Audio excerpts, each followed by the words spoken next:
everybody, and welcome to Grim Scenarios Plays Blades in the Dark. I am your host and storyteller for this game, and I am Milk. Along with me are my friends Emma, Inspiration Follows, Gandaldor, the Wizard, and Elle. So we're going to be playing a game of Blades in the Dark for you all. This is our first attempt at doing a role-playing live play, so please bear with us. It's going to be interesting and fun, but we thought we'd have a little fun and have a good time with y'all. So what we want to do first, I'm just going to give a quick introduction to Blades in the Dark. Blades in the Dark is a Steam fantasy tabletop role-playing game about a crew of daring scoundrels seeking their fortunes on the haunted streets of this industrial city.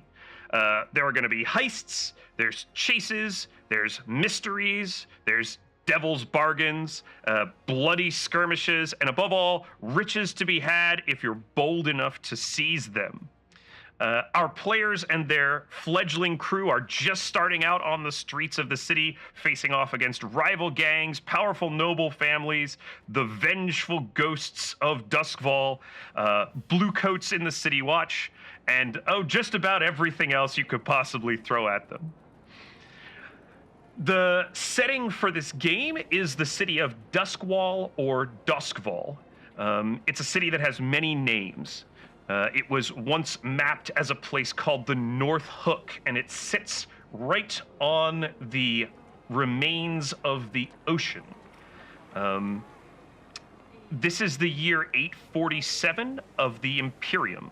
It has been 847 years since a cataclysm that ended the world, turned the sea to black ink, rearranged the continents, and shattered the sun.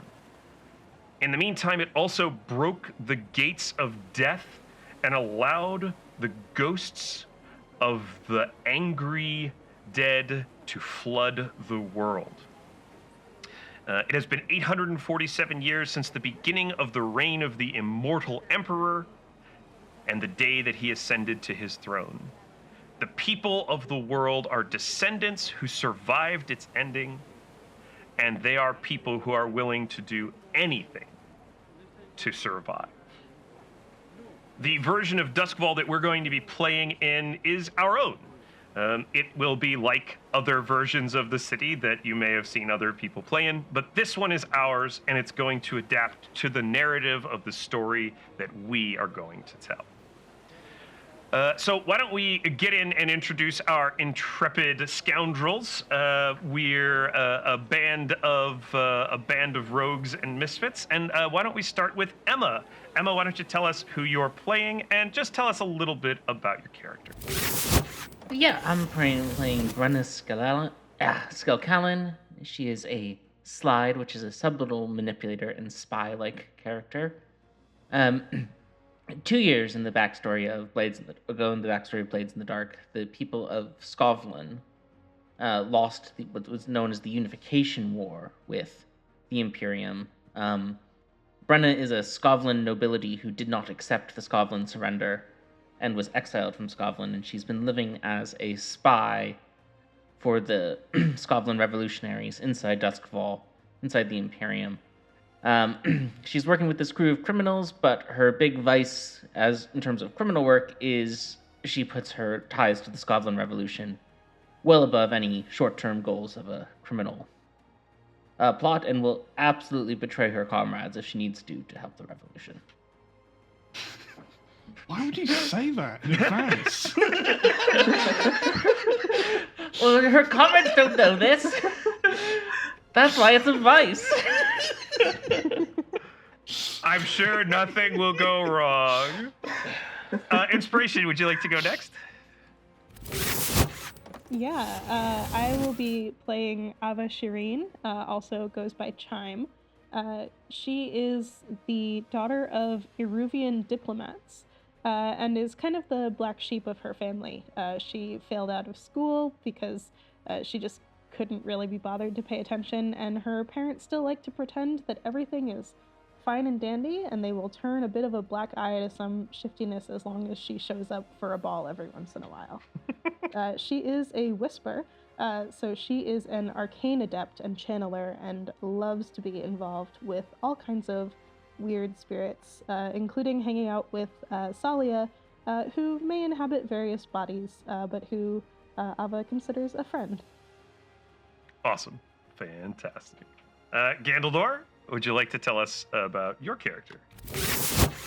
All right, I'm going to be playing Baz, also known as Clink, probably due to many stints in prison, but actually also probably because he fiddles with money all the time, because he's always thinking about it, because he was dragged up rough on these mean streets, and frankly there was no stability in his upbringing whatsoever. So anytime there was food, ooh, grab the food, ooh, there's an unwatched coin purse, ooh, and just anything to get by, because there was just nothing going, no one caring for old Baz, other than Baz's few brothers, who were much larger and, if you ask Baz in private, stupider than him. But that just means that he can tell him to do stuff and form up the plans, and everything goes smoothly, as long as he doesn't have to throw a punch himself, because, oh god, he'll just crumple. He'll crumple like wet paper. And, yeah, so Clink is the spider. He's at the back with the plans, and hopefully won't get shot, stabbed, punched, insulted, or otherwise disturbed on the way to earning piles of money. I'm sure all of those piles of money are just waiting in some dark cellar for you to pick them up and carry them away. This time next year, we'll be millionaires. Don't worry about it. Elle, we'll be millionaires. Elle, would you like to introduce yourself? Sure. I will be playing Noir, as pronounced are him. He does have a real name. I don't know what it is, and I don't think the crew does either. He is a lurk, so he is our kind of sneak thief. And he is also from Scotland. He is a refugee of the war there. And I think that his background since he arrived at Duskvol is he's been sort of working as a tattooist in the underworld, sort of doing gang tattoos, that sort of thing. And really just scraping by, trying to eke out some sort of life for himself after everything was turned upside down in his home country. I think, unlike Emma's character, he was not a noble. He might have some thoughts about the nobility, but he's also very loyal to his homeland. And his vice is the luxury smoke shop. He loves his cigars and cigarettes. And yeah, I think that's all I'm going to share about him for now. Sounds good to me. So one of the reasons that vices are, of course, important in Blades in the Dark is that they are how your character recovers from all the bad stuff that's about to happen to them. So being able to find purveyors of your vice is always an important part of the game, as things fall apart more and more and more, and eventually more. Okay, great. So we're going to go ahead and, as it's always fun to do in Blades in the Dark, we're going to be picking up in the midst of the action tonight, and we are going to be picking up at a meeting between the four of you and Mylera Clev, the leader of the Red Sashes. The Red Sashes are a group of, well, cutthroats, quite frankly. They're a gang who originally started out as a school for ancient Eruvian sword arts. But, unfortunately, that business wasn't going great. And so, a few years back, they decided to expand into some criminal endeavors. And you are all aware that the Red Sashes are currently in a turf war in the district of Crowsfoot against two other gangs. The Lamp Blacks, who are the remains of the old Lamplighters Guild. Their job has become irrelevant with the introduction of electric lighting throughout the city. And the Crows, who are a well-known and quite I would say, well-positioned gang of traditional thieves and street thugs. Unlike the Red Sashes, who have a noble history as duelists and swordsmen, the Crows are crooks. They're just straight-up gangsters. And so you've found yourselves in a meeting with Mylera Clev, the head of the Red Sashes, and unfortunately, things have taken a bit of a negative turn, as the last job you all did was in fact a theft, and you stole a substantial amount of money right out from under the noses of the Red Sashes. Mylera scowls at all of you. Well, this is a bit of a pickle you've gotten us into, isn't it? That money was going to pay for some very important things that we were going to be doing, and you've just scooped it right out from under our noses. And as you have already told me, you've spent it all.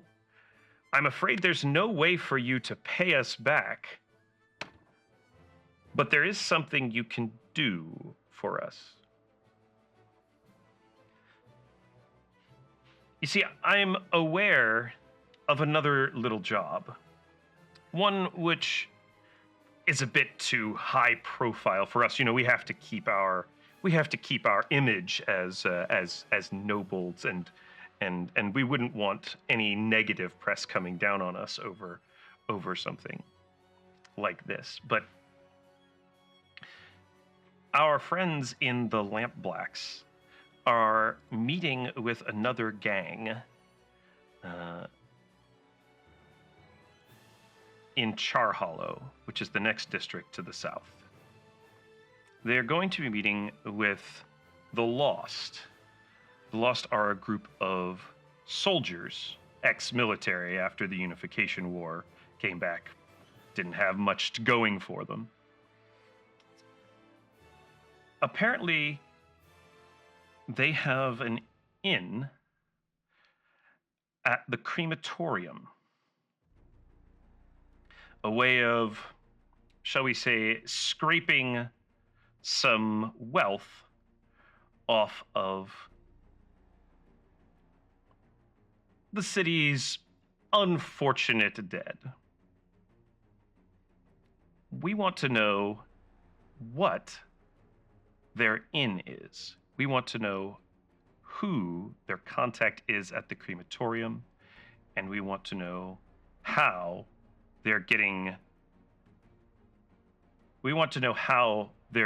this money out. From a lore perspective, you are all aware that the crematorium is one of the most important buildings in the city. The dead of Duskvol have to be cremated, or else they return as angry ghosts. Whenever someone in the city dies, the bells ring out across the entire city as a system of complex, arcane mechanisms alert the crematorium to send men to take away the bodies. And Deathseeker crows fly out from its towers and begin to circle the city, searching for the bodies of the dead.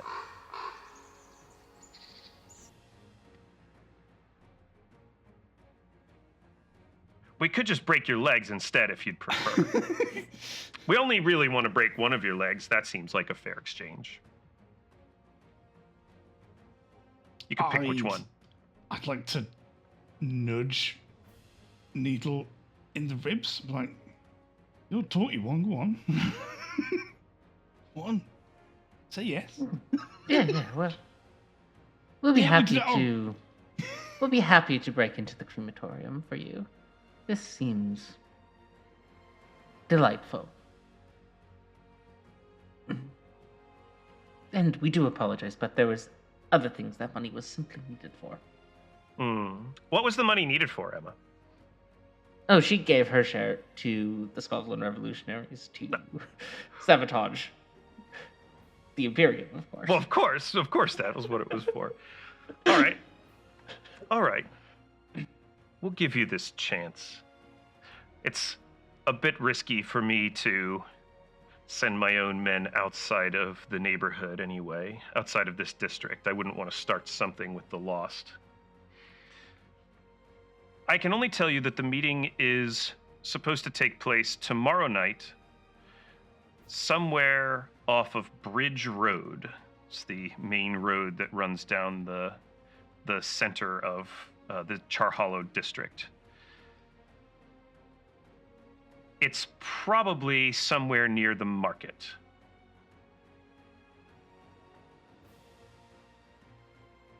But beyond that, I'm sure you have ways of figuring out where the meet is going to take place.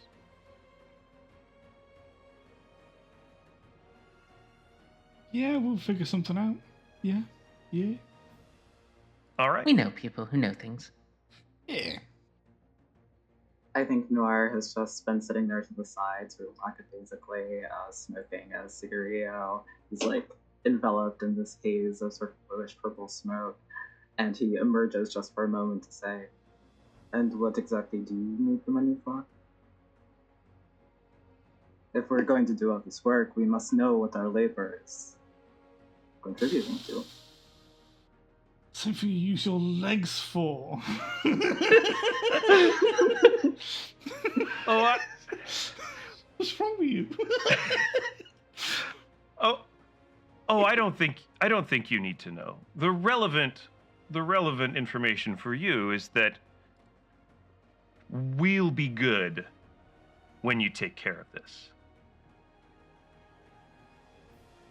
Okay, I just want to register that I am not happy with this, but understood. What would you do with your own money, honestly? What you like? Yeah, she asked us. I just wanted to know. Well, if you don't Look, have, if you Got don't getting have, their money back, all right? if you don't have anything else that you need, I suppose I'll see you in about 2 days. Of course. Yeah, all right, we'll sort it out. Yeah. We'll be here.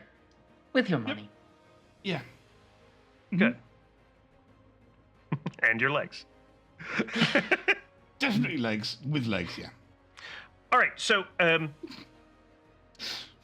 going to give you a moment to have a chat because your character, of course, as you're walking out, you can think about how you want to approach this problem. But what I want to do first is go through what's called information gathering. So basically, you have about a day before the meet, which means that each of you can engage in some information gathering to try to help you figure out where the meet is going to take place, who might be there, how you're going to get that information. So what do you want to do? How do you want to go about finding out what this method of access to the crematorium is? I've got an idea or two. I think I could schmooze around, maybe attend. I've got some bars that people might be in, have a chat with some people, buy the odd pint, make friends, and maybe, hopefully, somebody will mention something without intending to. Yeah, that makes a lot of sense to me. You probably even know where some of the Lamp Black hangouts are, and you could probably go to a bar where they are likely to be found. So I think that makes perfect sense for me. Yeah. What about anybody else? Any other information you want to try to gather? I should mention that the information you can gather here isn't necessarily limited to information about the job itself. If you wanted to try to figure out something about why the Red Sashes wanted the money, for example, that's also perfectly reasonable information gathering. I do have a quick question. Mm-hmm. How much money did we steal? It's a great question. I'll say this. So money in Blades in the Dark is abstracted into a currency called coin. So coin is an abstract amount of money that you can use to do a thing. I would say you probably stole 4 coin worth, which is a well executed job. That is a very well executed job, is what I would say. So yeah, That's not too bad. I think we can manage that. I mean, All you right. heard the woman. It's worth 1 leg. How Hey. much do you value your leg? Like, look, it's I think Brenna is going to she'll trust Clink to handle the intelligence on the lamp hands. lamp blacks. lighters. Yeah. Lamp blacks.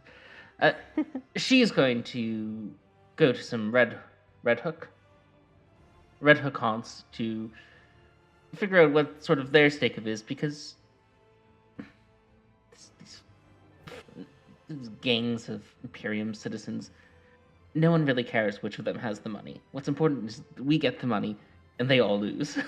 Amazing. All right, so Brenna's gonna go investigate the Red Sashes. Yeah, some sort of Red Sash hangout. Not obviously the one they were just at. Not their But if base. there's some other- Yeah. Yeah, there's some other one where they might be hanging out where coin and sensuality might lose some lips. That's where Brenna Needle is going to investigate. Sounds good to me. Inspiration or L? Do either of you want to do any information gathering? I think Ava would be interested in this arcane notification system. Perhaps trying to get a sense, like, surely there's got to be some kind of pattern or ways that it differs to tell people where to go to, or perhaps who has died and how powerful they might be. So definitely exploring how that system works. Yeah, I can definitely give you that information. That doesn't even require too much information gathering on your part. It's pretty common knowledge, so I can go ahead and flesh that out for you. Elle, did you want to also do some information gathering? I would like to. Remind me, Clink is looking specifically into who the contact might be at the crematorium, or? Yeah, basically, see if I can find out where people who work there might hang out and just befriend them, booze them up a bit, and just try and squeeze them for info like that. Cool. Then I think what Noir is going to do, I think he still takes like little tattooing gigs on the side.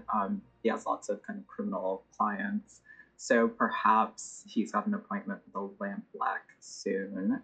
And while they're under the needle, he's going to try to see what he can find out about their desire to kind of get in on this whole crematorium business, and just see what he can find out generally about that. Okay, that sounds great. So we're going to do gathering information rolls for this. Now, gathering information rolls, unlike other rolls in the game, they don't have consequences. They don't have the same kind of consequences as action rolls.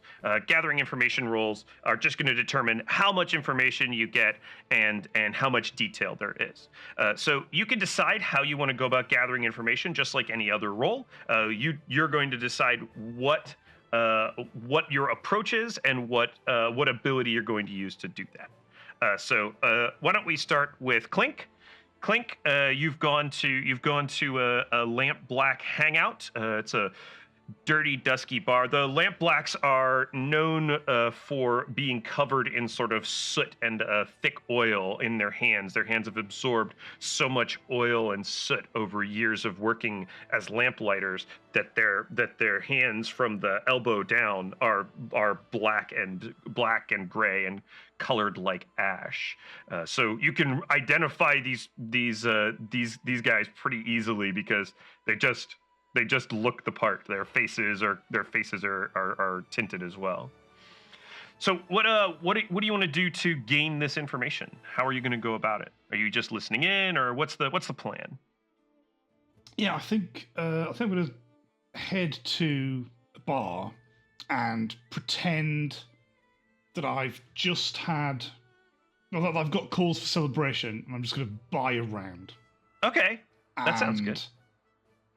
And then just find some people at random and just be like, hey, like clink glasses and clink way, and down some pints and like maybe try and sip a little bit, but maybe like not sip too much, and then more rounds are facilitated. I drink not so much, they drink a lot more than I do, and they talk about work, hopefully. I encourage them to talk about work. Yeah.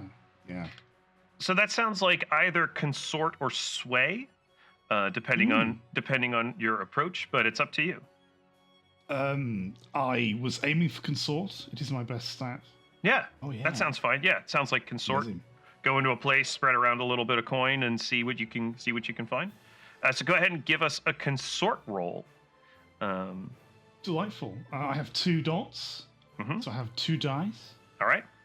And I just roll them when you trust me. Incredible. Yeah. It's fine. Rubbish. 6s. No, I actually got 1. I got a 6. Okay, great. So yeah, that totally works. So you everything's just sort of worked out the way you thought it would. Yeah, you buy a round of drinks, you kind of sip and nurse yours, maybe go over to the bar occasionally to make it look like you've had a little bit of a refill, but you're one cup in when they're 3 cups in. And it turns out that the lampblacks, these 2 guys that you're kind of eventually falling in with and sitting in, they're supposed to be escorting Tryan Bulk, one of their sub-bosses, to a meeting tomorrow night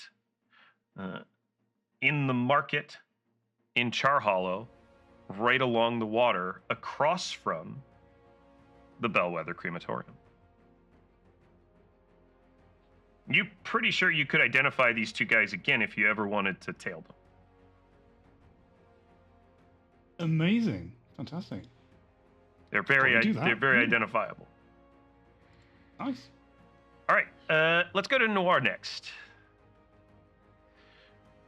Noir, tell me a little bit about your setup. How do you get the client in, and how do you get them talking? Sure. I think when we cut to Noir, we're in like a kind of grimy back room, maybe the back room of a pub somewhere. The wallpaper is peeling, the electric lighting is flickering, and we hear the buzz of a tattoo needle. So Noir is kind of hunched over his client's naked back, with his hair like pinned up away from his face. And he is doing this very intricate tattoo, I think, of a common lampblack iconography of like a gas lamp with like a pure black flame. So he's doing some detail work on that. And he's saying like, I hear something big is happening for the lampblacks soon, that you're making moves to get into the crematorium. Is something big coming through there soon? I'm just a tattooist. I just ask. Curious, Oh, interesting. I didn't think that was getting around too much. What ability you want to use to make your information check? I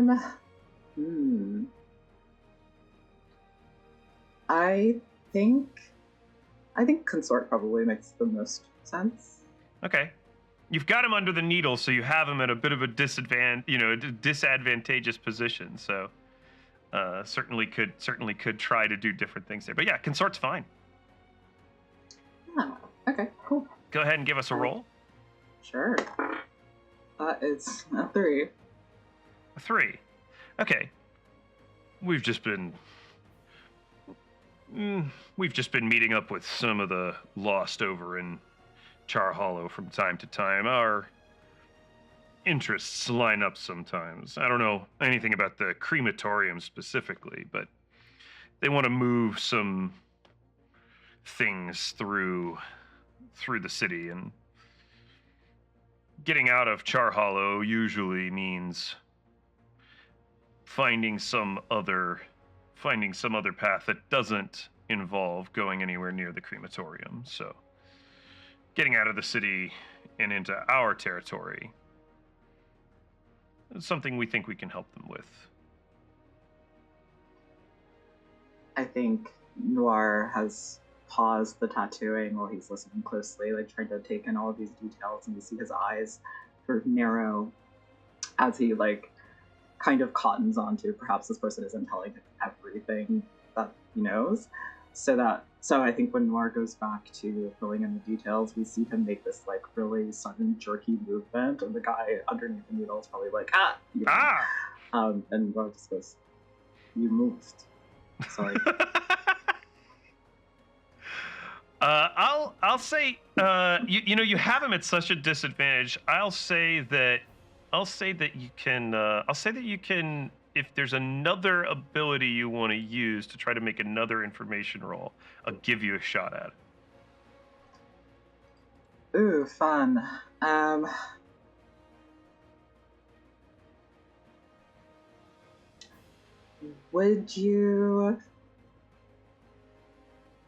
Would you take finesse here? I think. Yeah, I think I could. I think. What do you have in mind?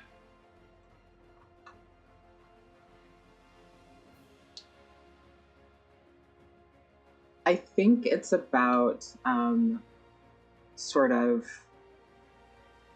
using the pressure of the needle as like an implicit threat, like using these very practiced sort of micro actions to sort of ratchet up or release sort of pain and pressure as he's talking with this guy, to sort of needle him literally instead of telling him more. Yeah, I'll definitely take a gather information with finesse off of torturing someone with a tattoo needle. That sounds fine. I need to switch out my dice again. I rolled a 2. Ow! He's getting a little bit pushy back. Yeah, no, you're the one with the Russian accent. I don't have a Russian accent. You're getting a little pushy back there. Take it easy. You think probably you can't push him any further or something violent's going to happen, so you've gotten what you've gotten though. Maybe there's something there. Yeah, sorry, man. This one's free. Okay. Let's see. Where will we go next? Let's check in with Chime. So Chime, you want to investigate? Obviously this system of how things work. If you want really great details, you could. I'm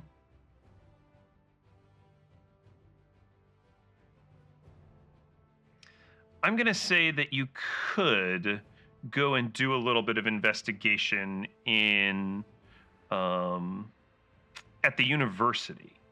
The university has a library, and you could go to the university and do a little bit of investigation into the history of the Bellwether Crematorium and the system by which the Deathseeker Crows find the dead. Yeah, it's not my favorite place to go, but if needs must, I suppose my family is still paying for tuition, so might as well use it. Yeah, that sounds good. It's probably study, but if you have an argument for something else, I'm open to it. No, I think it would be a study, so I can roll that. Yeah, let's get a study for that. Cool. That is a 3. Okay. You spend a lot of time digging through the basement of the library, looking through these old books on just death and the city, and what you end up turning up is a lot of history. The history of the founding of the crematorium, the history of the cataclysm, speculation into the history of the immortal emperor.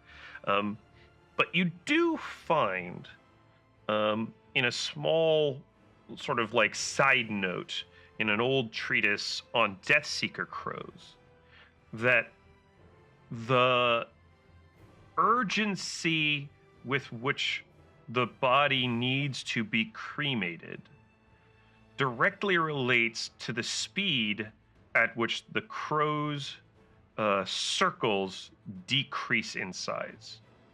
When a Deathseeker crow flies out, it begins circling the city, circling in closer and closer and closer, and narrowing the search until finally it lands, and it's basically circling right over the body. And then the masked men from the crematorium come to take the body away. Apparently, something about the urgency with which the body needs to be taken relates to the speed at which the diameter of the circle decreases. But beyond that, it's just a bunch of old books, and by the end of it, you're quite bored. Yes, considerably. This is not the most fun way to spend an afternoon. I was hoping for something a little more recent. Presumably these people haven't had this deal for ages, but sure, we'll keep an eye out for some speedy crows, I suppose. Maybe you'll find some speedy crows. And that brings us back to Needle. Brenna. Yeah, I think Needle has a friend, Nyrix, who's a prostitute, and I think she and Nyrix are going to a Red Hook haunt to seduce a Red Hook leader. She's wearing a disguise because the Red Hooks do know what she looks like, and try to get some information out of him about what's going on here. Tell me how you disguise yourself. She wears she dyes her hair a little bit. So instead of her normal blonde, it's a much darker color. Nyrix helps her with a more sort of sensual and less Scotland nobility outfit garb. Less flashy than she sometimes goes to. She's willing to use her connections and influence sometimes, but this is a different mission. Yeah. All right. What's your approach going to be here? What action do you think you're going to use? This is probably concert. I wish I could argue for it to be sway because I have more points than sway, but I don't think it is.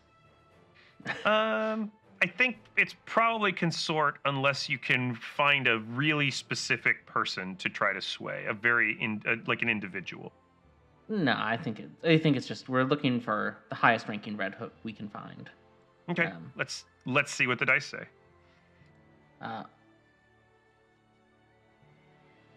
And I roll one die here. You roll your consort. Yeah. Do I get +1 from cloak and dagger because I'm wearing a disguise? I'd say yeah. Deflect suspicion. I'm fine with that. Perfect. Yeah, I think that's appropriate. So I get 2 die. 2 dice. I rolled a 3. A 3. Wait, is that? I don't sum the die, right? No, it's just take the highest of the dice. Oh, yeah. No, unfortunately, things don't seem to go well for your investigation gathering meeting either.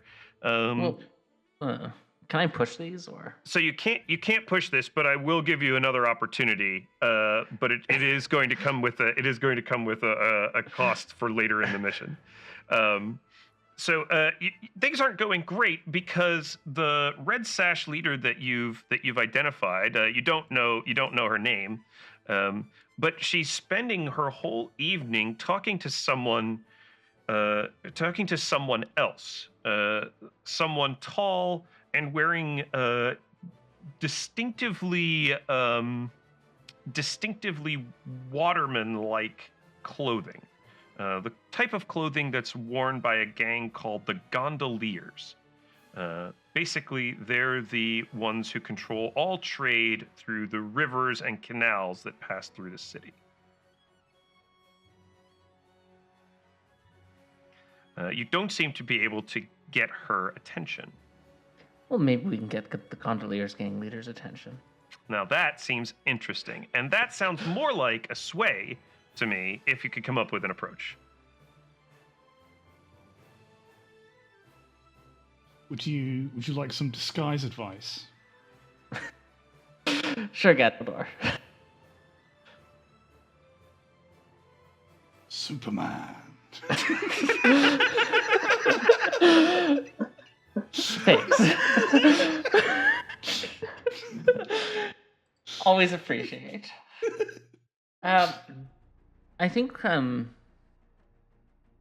Nurix and I will try sort of just doing like sort of a very sensual dance together and like try to get the gondolier man's attention. Drinking or pretending to drink copious amounts of alcohol. We're not actually drinking anything because we're here on work, not pleasure. Business. All right, hit me with a sway. I think that's enough for sway. Yeah. Do I get 3 dice here because I'm still under disguise? I think you're still under disguise. I think you definitely get that third die. Oh, well, the first 2 dice are both 6s, but the Nice. third die is also a 6. Well, you saved up all your 6s for the right moment. Yeah, you get the two of you and your sensuous dance. The two of you and your sensuous dance. As the evening goes on, you notice that the Red Sash officer and this gondolier, you notice that they don't seem to be getting on. And eventually, the gondolier gets up, walks over to the two of you, and makes a very mediocre but passable introduction of himself as Brace. Well, hello, ladies. I'm Brace of the gondoliers. I don't know why he would say where he's from. He's trying to be impressive. Yeah, he's trying to be impressive. We'll pretend to be impressed. Turns out he's a sub-boss of the gondoliers faction as well. A lot of sub-bosses around here. They call them rowers, for what it's worth. And he's a all the rower. alcohol we're pretending to drink, we, of course, feed to him. Absolutely. And he's just drinking and drinking and drinking. And you find out a few interesting things. The first is that he was here because the Red Sashes were trying to pay out the gondoliers to transport goods for them through the canals, but apparently the Red Sashes didn't have the money. They wanted an exclusive contract to pass things out of Char Hollow. But he is meant to be meeting with a representative of the Lost later this week to discuss similar things. Interesting. So that's going to be your piece of information. You've all spent your day well, but as the time approaches for the meet, you're going to have to decide how you want to go about infiltrating the Bellwether crematorium, and specifically how you're going to approach this. Whether you're going to use this meetup that you're aware of as an entry point, or whether you're going to do something else. So this is what we call the planning stage, and during the planning stage, you're going to choose a plan and provide a detail about the specific plan you're going to choose. So your 6 methods, and you can discuss this in or out of character as you like, but we're not going to make the plan overall. We're just going to discuss what approach we want to take, or what plan we want to use. Your choices are assault, deception, stealth, occult, social, or transport. And I'll give a quick description of these for our for our audience and also for all of you, assault means you're going to use some form of physical violence to gain access to whatever you're trying to gain access to. Deception means you're going to attempt to deceive people, disguise yourselves, do something like that. Stealth means you're going to try to sneak your way in. The occult means you're going to use some sort of magical or arcane power to attempt to gain access. A social would be using your connections to get inside in some way. Or transport would be selecting. Transport probably doesn't apply here in specific, but in theory, if there were something you thought you could intercept, for example, if your intent was to intercept them after they come out of the crematorium, you could use transport and select a route. So the choice is yours how you want to approach this. You've got some details about it. I'll just go over the details again for everybody that we're aware of. We know that there are multiple gangs involved in some sort of criminal heist of the dead bodies coming out of the Bellwether crematorium. We know that the Red Sashes, who have hired you to try to figure out an access point and to, in theory, get money out of this, are also trying to make a deal with the gondoliers who control trade along the canals. You're aware that there's a meet going to happen in the market across the river from the crematorium between the Lampblacks and the Lost. You're not sure what the Lost's involvement in this is exactly, but they seem to have the access point into the crematorium, or at least they have some sort of access point into the crematorium. And you're not sure exactly what they need the Lampblacks to do, but something about transporting goods that have come out of the crematorium. So with that, you have to decide if you want to assault, deceive, stealth, use the occult, use a social connection, or transport your way into this scenario. Well, none of us really seem like assaulters.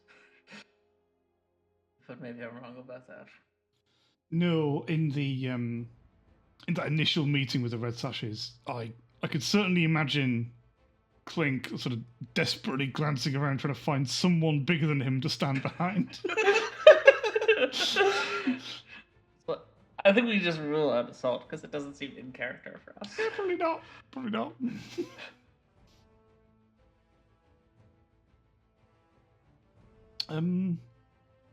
I think, well, from the way that we went about gathering information, I think our strengths are in befriending and deceiving people. So maybe we could do that.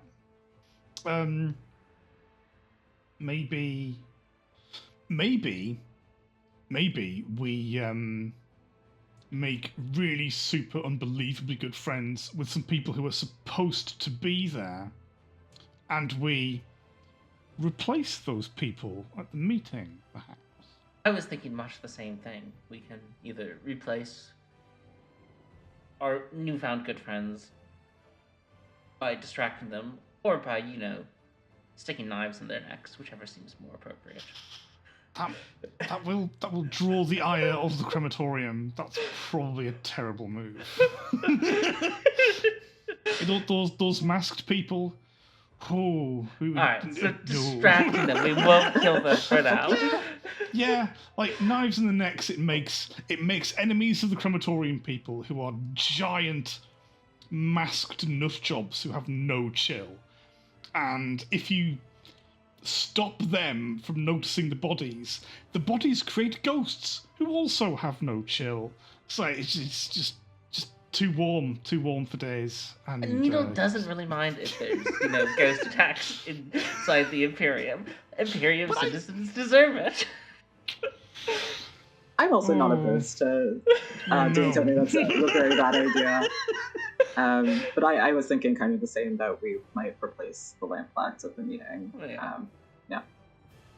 So our goal is to still ensure that the meeting continues, not to intercept or interrupt it in any way. Correct? It's up to you. from a storyteller's perspective, it's really up to you. Your goal is to not get your legs broken. So how you go about not getting your legs broken, there's plenty of ways you could do that. Yeah, I think.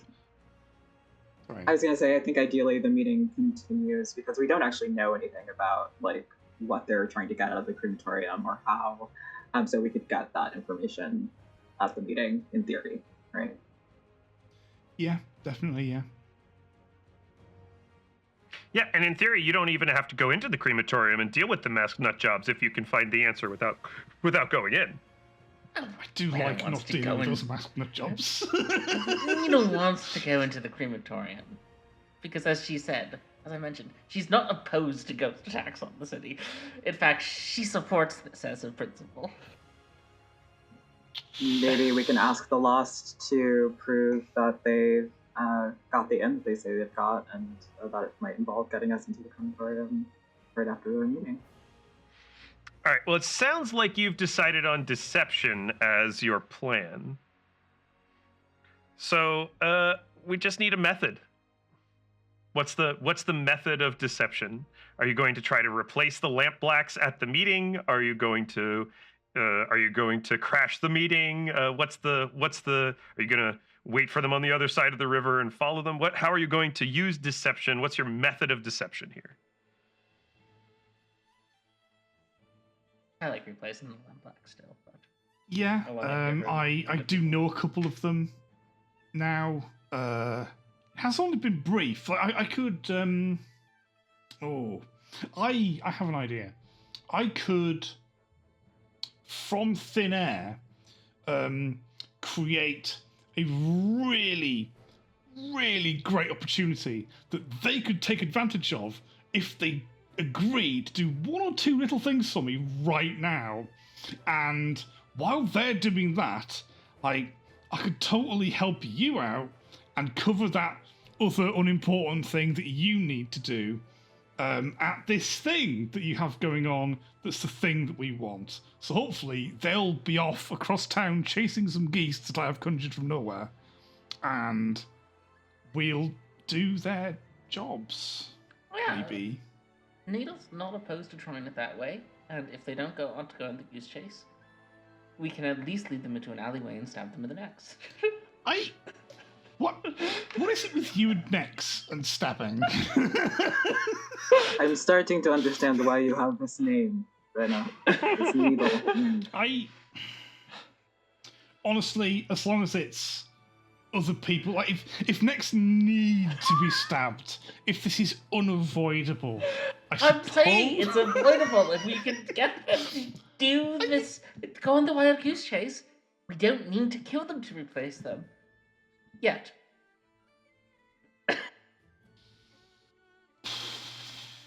It's going to be a long walk uphill with you, isn't it? Anyway, Chime, what are you thinking?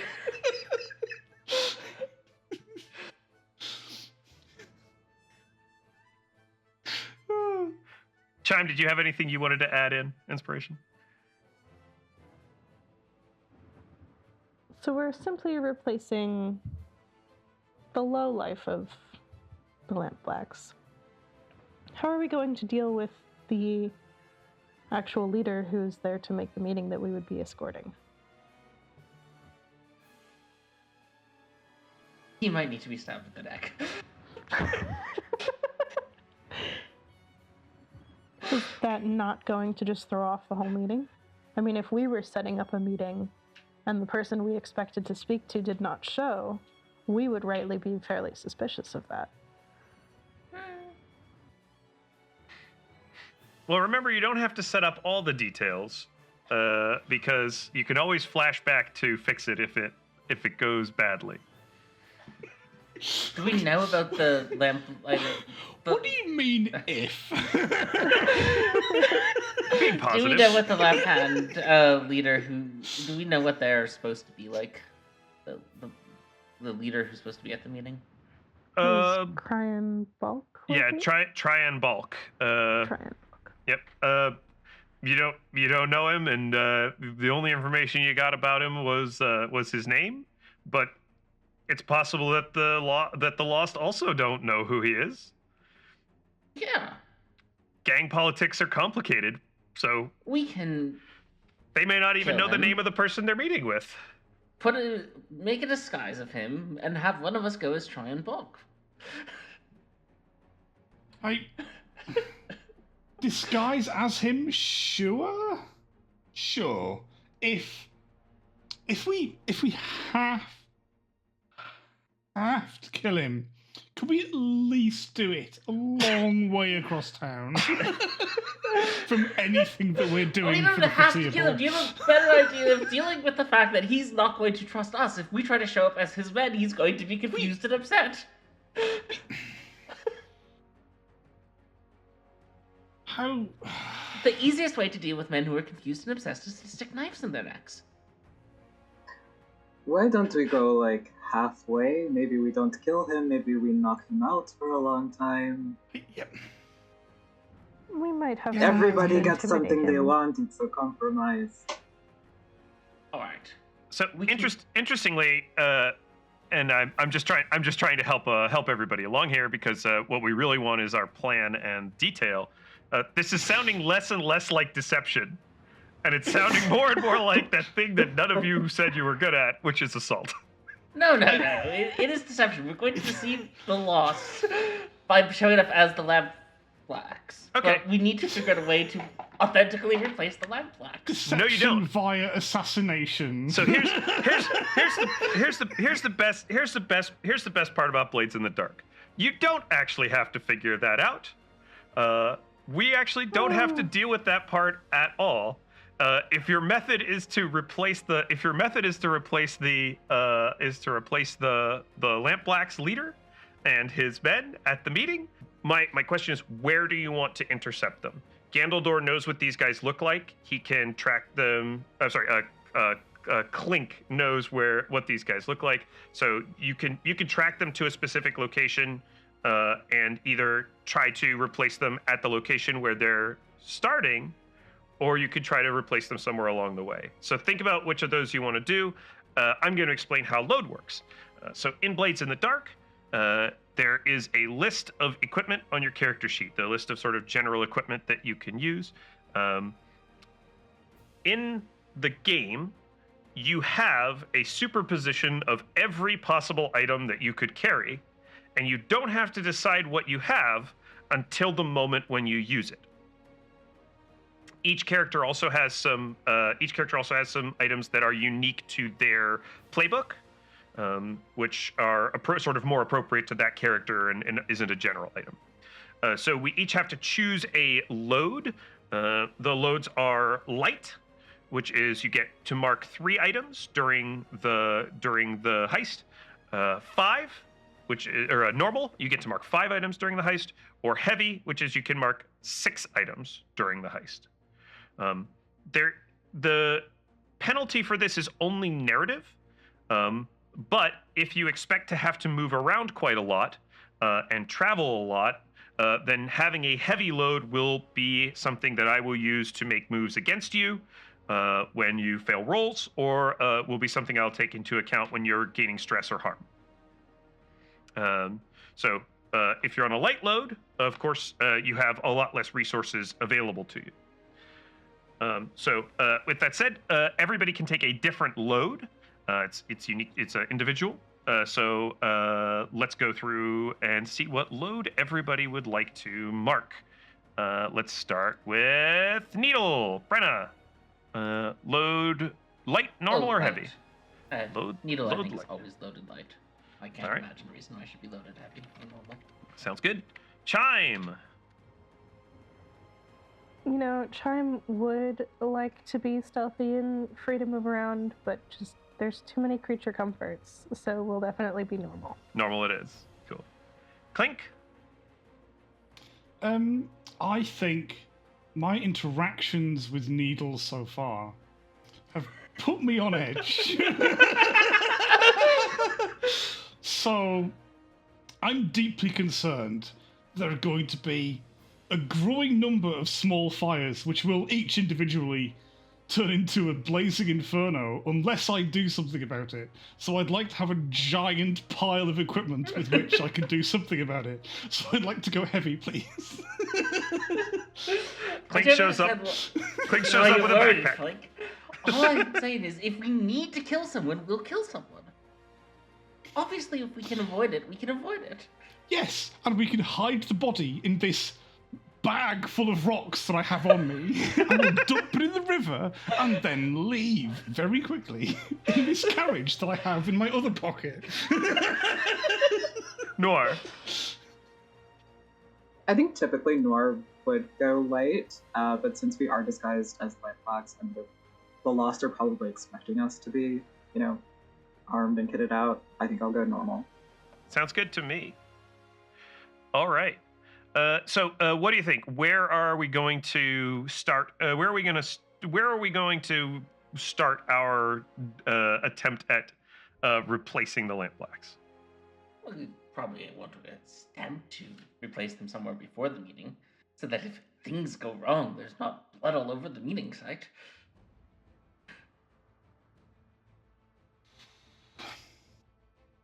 What? Like, you can't possibly disagree that we should plan ahead and avoid blood at the meeting site if blood ends up being necessary. Look, just because you're technically correct doesn't mean I have to like it, alright?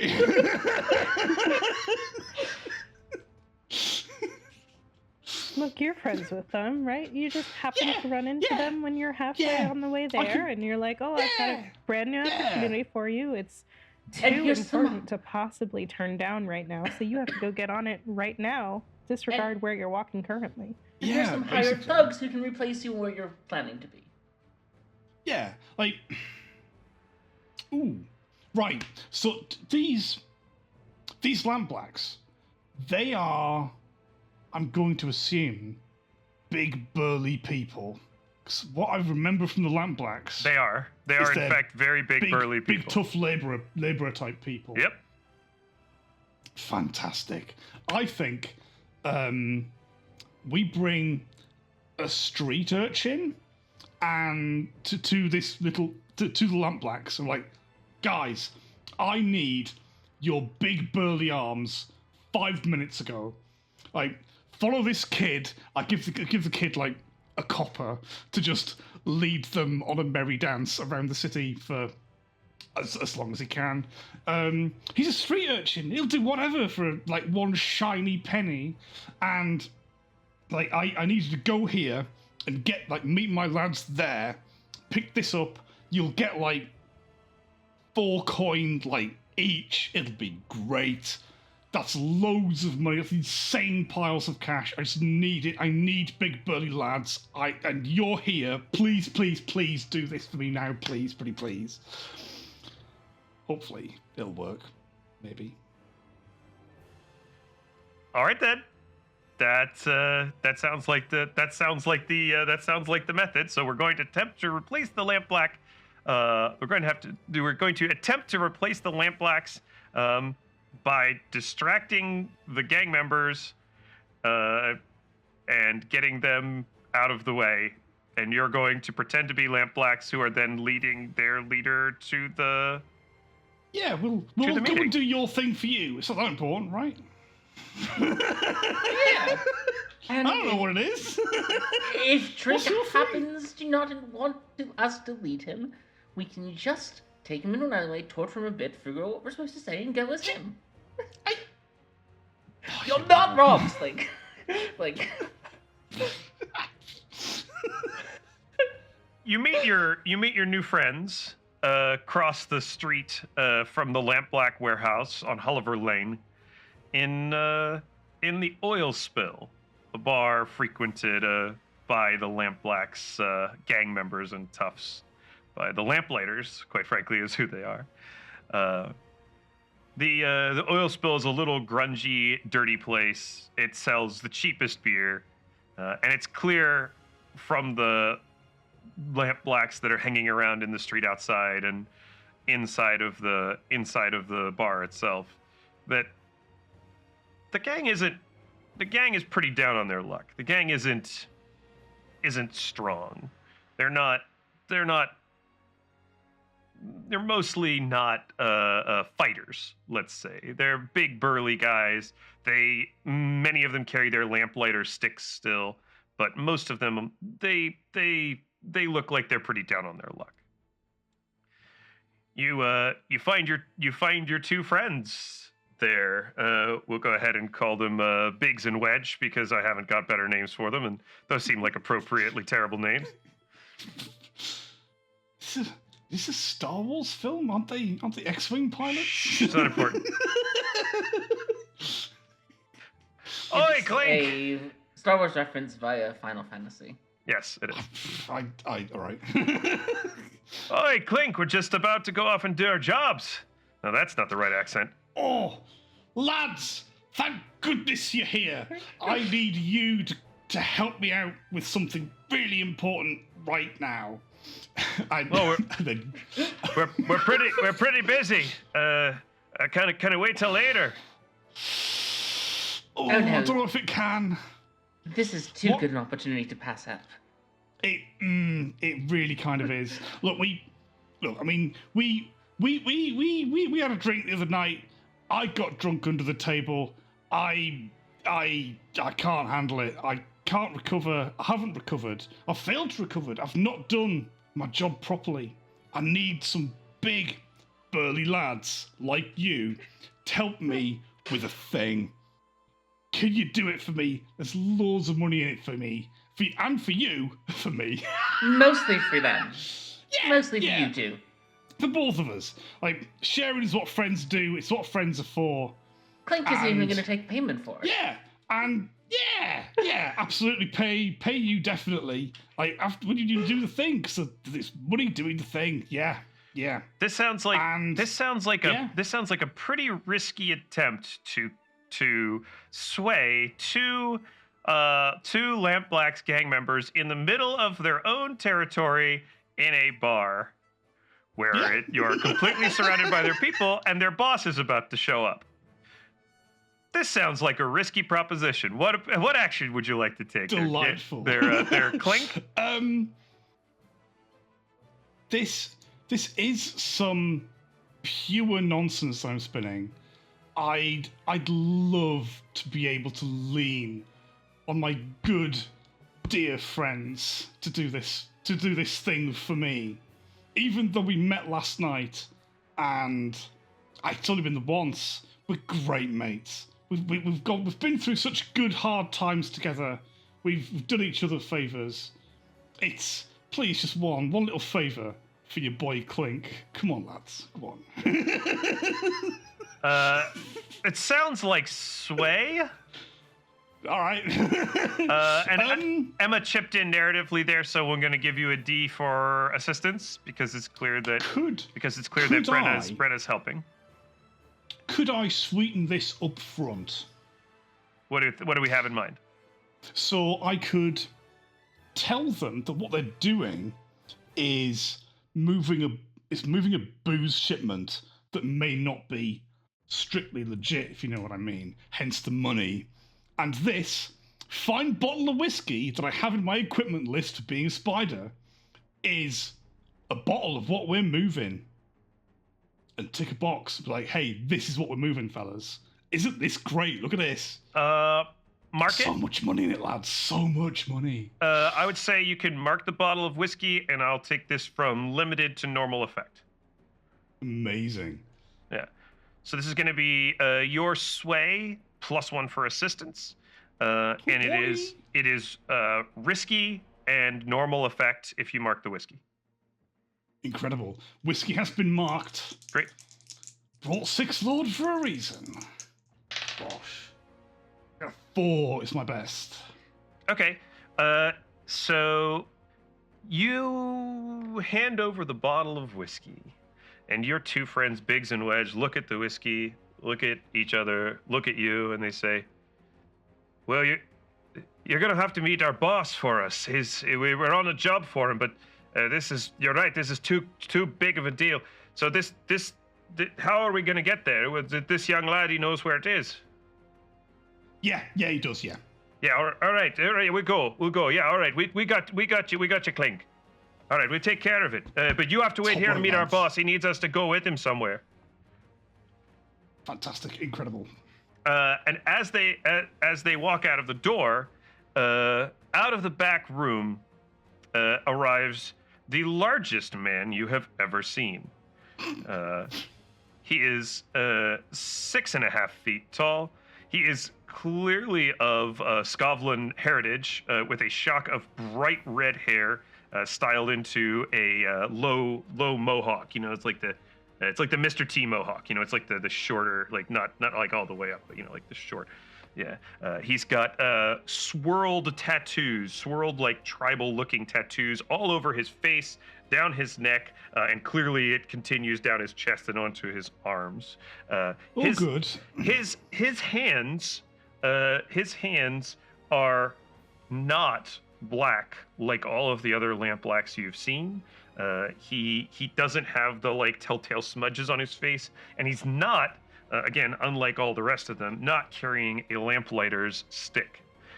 He does, however, have a very distinctive lantern hooked on his hanging from his belt.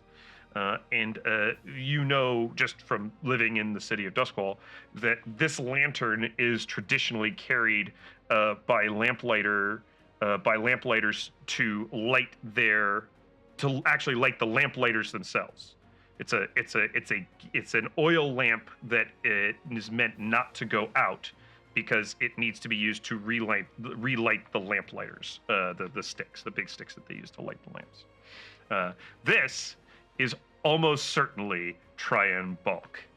And he looks around the room, looks at you, and says, "What the fuck are you doing in my bar?"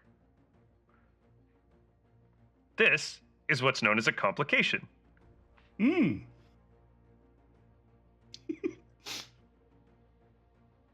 Well.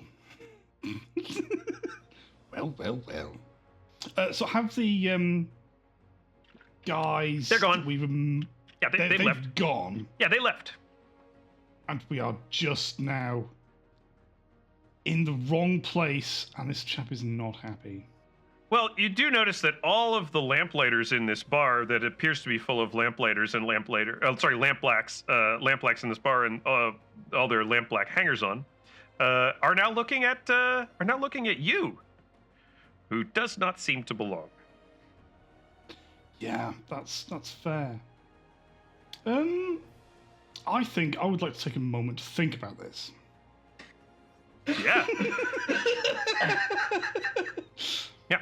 So this is a great moment for us to introduce the flashback mechanic in Blades in the Dark. So in Blades in the Dark, you don't have to plan everything out in advance. Sometimes you discover that you may not have prepared sufficiently for a situation you find yourself in. But what you can do in that moment is call for a flashback to an action that you performed in the past that will impact the current situation. Now, you cannot reverse time.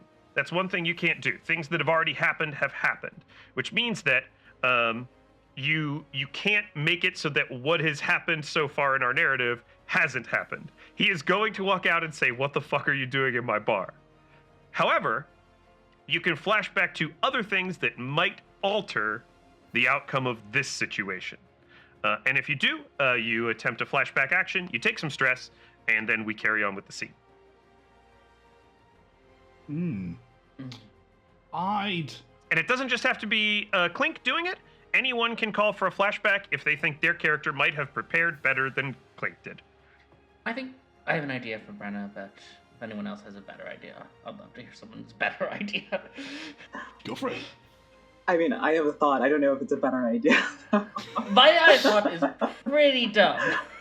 Is it involving necks and stabbing? No. Are you sure?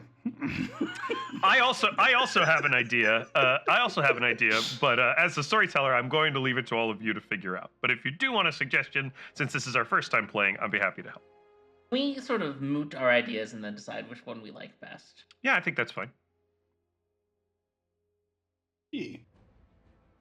My idea was that we would flash back to some weeks ago, maybe, Noir was giving Tryon is his name?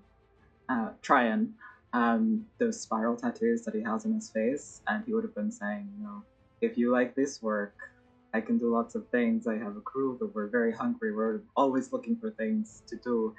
If you're ever down 1 or 2 people, just bring us in. We can help out. That kind of thing. Yeah, I like that idea. That seems like it's a better idea than all the things I had in my mind from right now.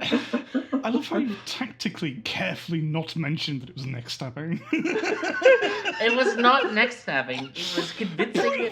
It was convincing someone else in the Lamplax to suddenly stand up for us and suggest that to try and that we could help, that we could replace Biggs and Wedge. Do we want to Probably go with sexuality? It's the way to do it. Do we want to go with Noir's suggestion? Yeah, I like Noir's section. Okay. Elle, you're going to call for a flashback to an action you performed in the past, which is this one. I think you kind of described the scene already. I don't think we need to roleplay it out. I think it's fine. I do think it's an elaborate action that involves special opportunities or contingencies. The special opportunity is having been tattooing Tryon. So I do think it's a 2-stress flashback. But I'm not going to ask for a roll. Because I think that the narrative of it is quite good, and you could have created the opportunity in the past pretty easily.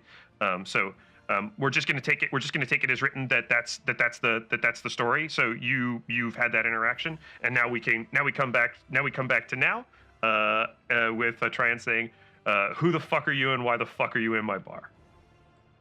Tryon, old friend, let me introduce you to my crew. Noir, hey, good to see you. Oh, all right. This is your crew. All right, cool. Yes, and it seems you are down 1 or 2 men for something important. Yeah, where did those 2 idiots go? They were supposed to go with me to a meetup. Anybody know where did Biggs and Wedge go? Terribly ill, about of food poisoning from a bad chowder they had this morning, and they know our friend Clink here, and they asked Clink to come and stand in for them. And Clink knows Noir, and Clink found Noir and brought us along. Would have been good of those. Exactly correct. Would have been good of those 2 idiots to tell me.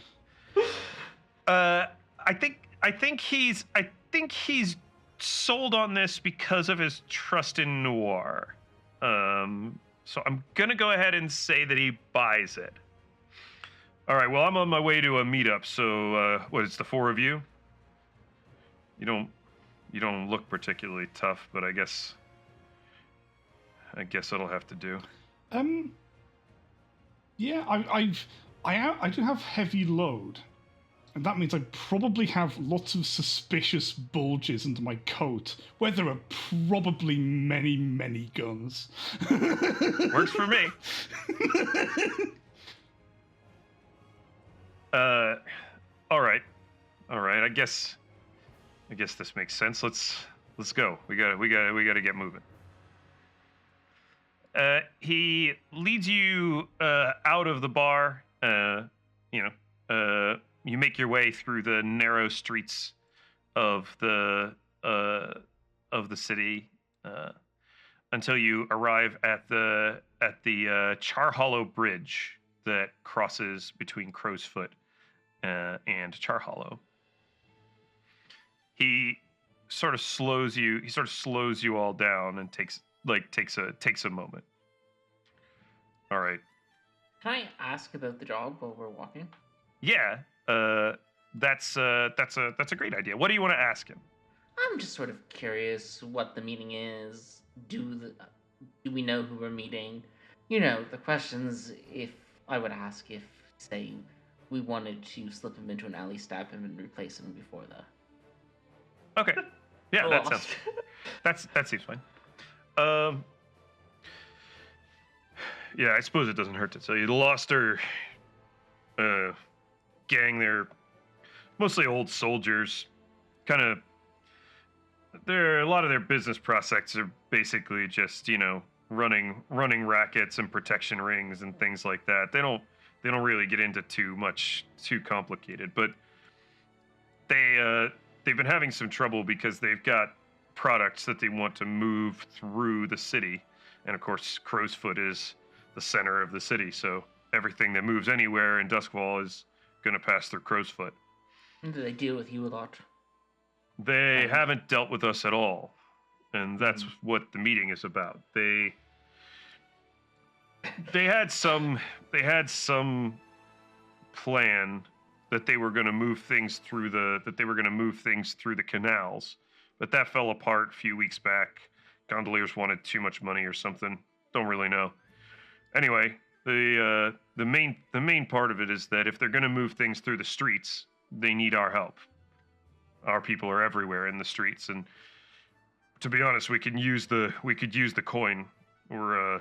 Things haven't been going great. The Crows have been expanding their territory.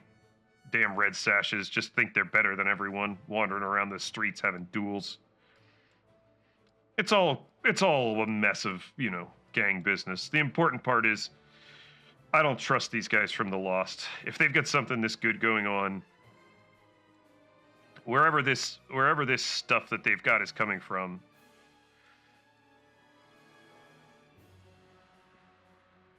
I don't know. Well, we'll try to subtly shrug at Clink and see if his reaction.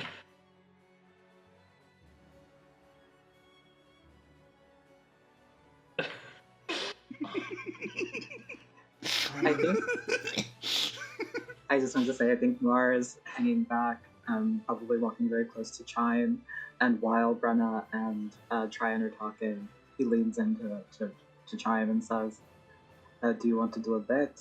How long do you think it will take before she stabs him in the neck?"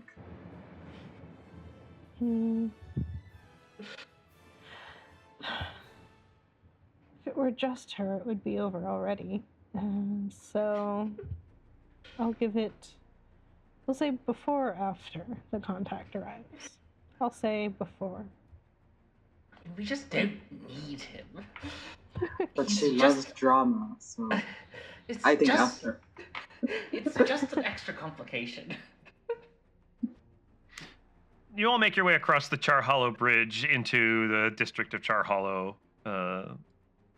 When from the east, you hear the familiar sound of bells. Someone in the city has died. Chime is immediately looking up for how speedy these crows are. All right. So I'm gonna say that it's always night in Duskvol, and the crows aren't easy to spot. So I'm gonna need you to see if you can spot them for me. So I'm gonna need an action roll. Cool. I think this is probably survey. I think it's a combination of looking, but they're attuned to some sort of arcane ghostly energy. So I think she is subconsciously like trying to sense that as well and use that as like an amplification for sight to kind of catch like whatever glimmer they're catching onto. I think a tune is actually okay for this. I would go with a tune for this. Yeah. Cool. So that is just a 3. I didn't give you a position or effect. But I think the position is controlled. Because it's not there's no immediate peril. But the effect is normal. So this is a controlled effect. So on a 3, you falter. You can you can withdraw, but if you break away from the group and move back toward the river, you might be able to get a better view of the sky with your normal non-magical senses. I think I would do that. I think I would let Noir know I'm gonna scout out where that bird is flying to and help give us a sense of how far away these men in masks might end up being from our meeting. All right. So this is going to be. I think it's either going to have to be survey or hunt to spot the bird, and it's going to be risky with normal effect. Cool. I will use that for survey. Yeah, I think it's like I'm still trying to get, like I'm still sweeping wide, assuming that it hasn't gone narrow just yet. Okay. That is a 5. Okay. I'm going to tell you that as you move back toward the bridge, you're able to spot the Deathseeker crow leaving the bell tower of the crematorium. You actually can catch sight of the bell tower down the sort of opening in the city that you can that you've kind of opened up by moving back toward the river. The Deathseeker flies up and flies straight towards you and starts circling the area right around where all of you are.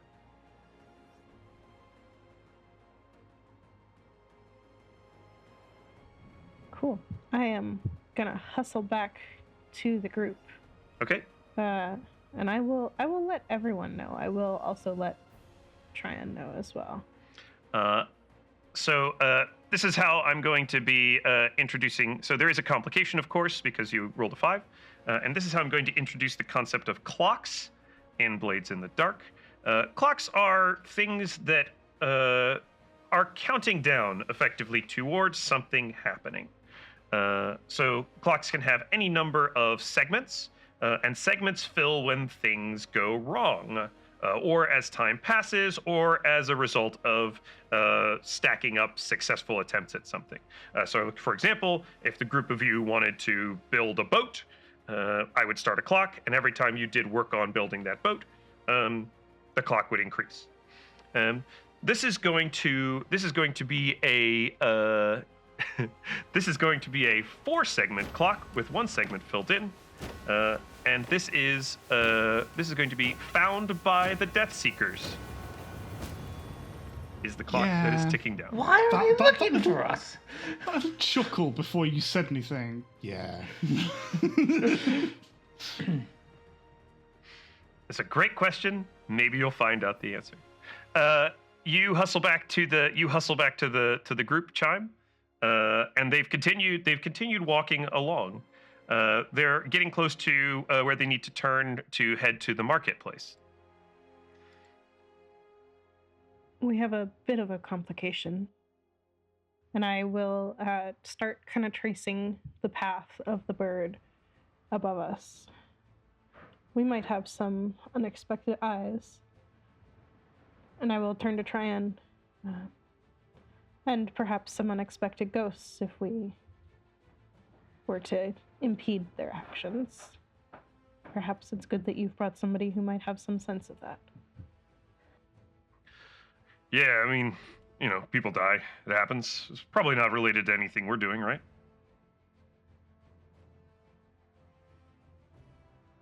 No reason to think it would be. Yeah. He takes the turn down the alley, and at the end of a fairly long street, you see the crematorium silhouetted in the distance, and between you and there, you see the large open space of the market. The buildings between here and there are all sort of 2 stories tall. They're quite packed together, and in this area, as you turn down the street, you see that there's quite a few people down toward the far end. The late bar crowd probably coming out of the various different drinking establishments here. This area is called the Knackers. It's an area where there's quite a lot of tanneries and such like things. So the smell is not great.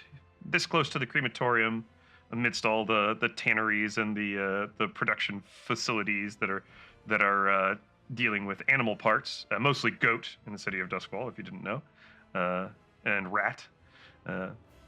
It's not the most pleasant part of the city. Hey, there's nothing better than a good rat on a stick, I tell you. Everybody loves a rat on a stick.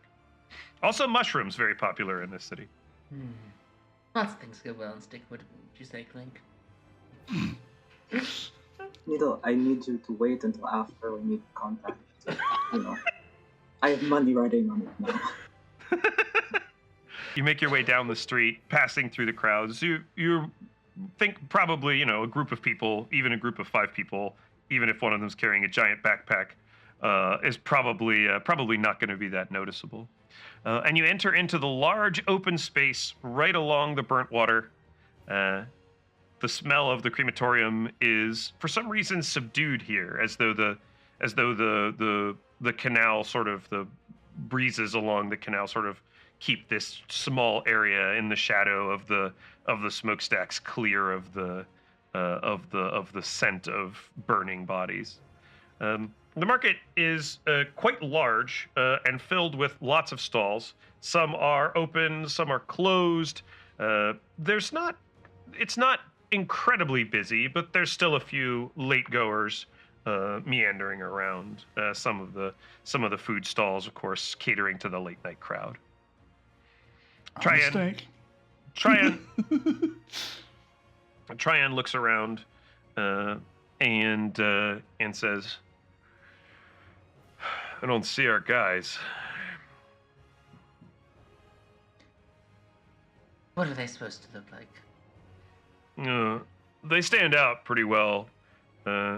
Mostly old soldiers. They carry, big weapons, axes, swords, cleavers, spears. Those guys are pretty easy to pick out. I don't see them around here. He sort of kind of starts wandering kind of in among the stalls of the market, but he has a wary sort of attitude around him now. He seems put off somehow. Inspiration, you notice the Death Seeker circling smaller in the air above you. It does seem like the circle that it's tracing is more where you are than not where you are. Chime is already suspicious, usually interacting more with ghosts and spirits than the living. The fact that we were meeting with someone living already had her a little bit off, and she is highly suspicious that perhaps those Death Seekers are for our contacts that we are meeting. And I think she would voice that not to Tryon, but to Noir. Any chance we can squeeze our way around and see if we can locate them in the crowds? Or perhaps where the crowds are absent right now? Perhaps we can find the center of this flight of the crows. That might lead us to what you seek. If you had to guess,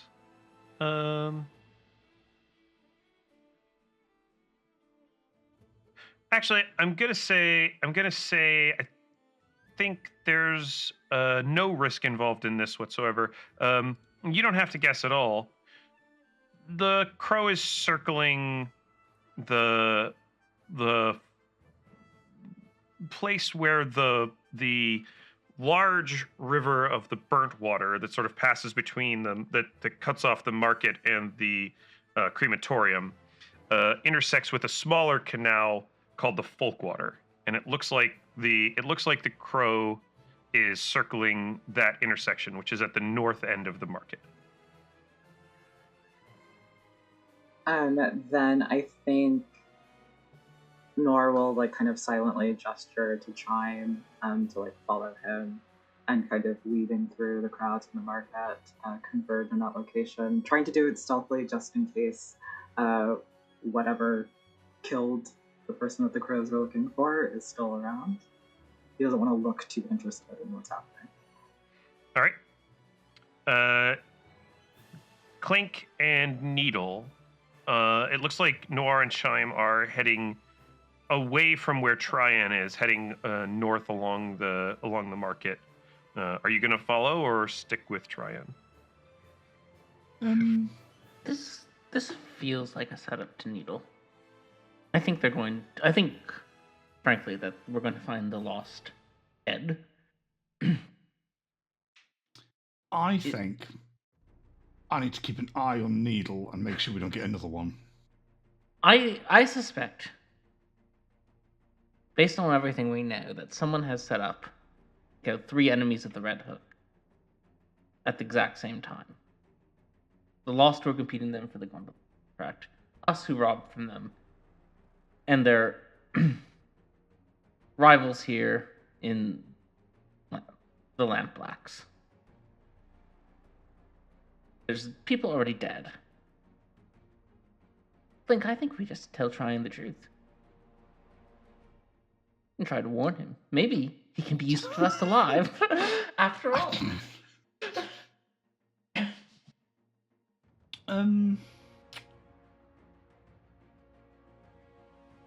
Do we have to tell him the truth?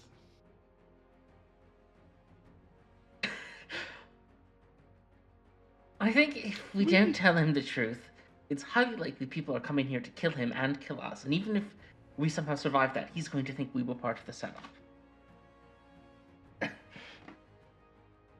Hey, I agree. I think it looks dodgy. It does look well dodgy, doesn't it? Pretty dodgy. Your pretty men in the mask are already on their way. The crows are here. Yeah, they are.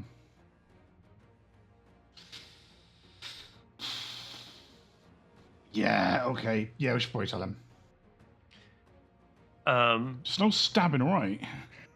We don't have to stab this. Look, I'll stand behind him in case we need to quickly stab him in the back. But that's not the goal. The goal here is to try to warn him we think something's wrong, and get him on our side should we have to have a fight. Yeah. Definitely rather have him on our side. I mean, look at him. Unit. All right, well, I'll let the two of you think about that for a second. Noir and Chime, you reach the north end of the market where the folk water and the burnt water sort of split apart. And you notice, at first you don't notice anything out of the ordinary. And then you see something bobbing in the water, and it appears to be a body bobbing down along the canal of the folk water.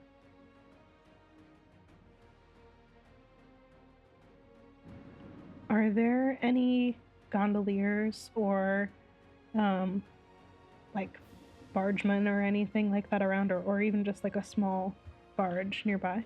There's always gondoliers around. At least there's usually always gondoliers around. But curiously, you don't really see any in the folk water at the moment. And as you look out into the burnt water, you see a few of their boats. You see a few of their boats sort of tied up along the edge of the marketplace. But you don't see anyone in the boats at the moment. There is a boat. I'll say there is a boat just a little way down the shoreline, tied up along in the folk water. The body is drifting toward it, I'll say. Can we see any details on the body, or is it too dark? Like, can we see how Too it's dark. dressed, or? Yeah, dark clothes, dark night. There's no lamps really along the canal itself. The lamp on the boat that's tied up is not, it doesn't have a lamp on it right now. The gondoliers usually hang a lamp off the front of their boats when they actually travel, but of course there's no one in it. So yeah, dark body, dark night, or dark all the time. It's Duskvol. Yeah, you can't really see many details of the body. You talk to ghosts, right, Shine? That one is not a ghost yet. At least I hope not. It seems to be fresh. How long does it take? It's a good question. How long does it take? It takes an amount of time, but not long. Yeah, less. Usually about a day, maybe less. Yeah. Some hours, I guess. And she will give a giant sigh and say, but I guess if we have to help with our civic duty and make sure that time doesn't run out, and she's already going towards the boat and is going to attempt to help fish the body out of the water. At least leave it on the shore for folks to find to cremate it later. All right. You're going to hop down into the boat and try to fish the body out of the water. Nor are you going along, or are you staying on the shoreline? No, I'll help Chime out. He's like, right. Yes, civic duty. That's exactly what's on my mind. Sure. You both hop down into down into the boat just as the body is passing along the beside the boat. You both reach into the water. You both manage to sort of together pull this, it's a dead weight, just completely, soaked body, and you pull it out of the water. And the body is a older, but fairly scarred man, who certainly looks like he might be an ex-soldier. Didn't see this one coming. Let's go back to Needle and Chime. I think Needle is going to attempt to sort of, what's his name? Terrible at names. Trying. I have a bit in another RPG campaign I'm doing where my character refuses to remember names, but I'm just also genuinely terrible at remembering names. Just because it lines up. Needle is going to sort of walk up to try and whisper in his ear. I think we should talk somewhere a little private. I don't think... Nothing here seems right. He turns to you and says, I don't see our contacts, and I don't like the situation. I think your We're out in contacts the are open. dead. I think someone set us up. Both of us trying.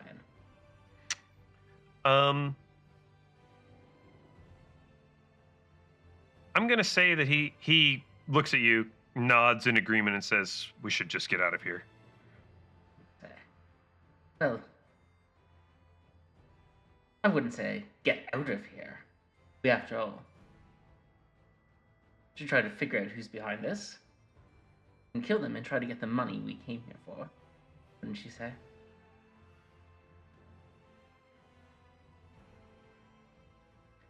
Yeah, I'm I going can to go. be frank with you, trying. I can go for that. We were hired, me and Clink and our friends, to rob you.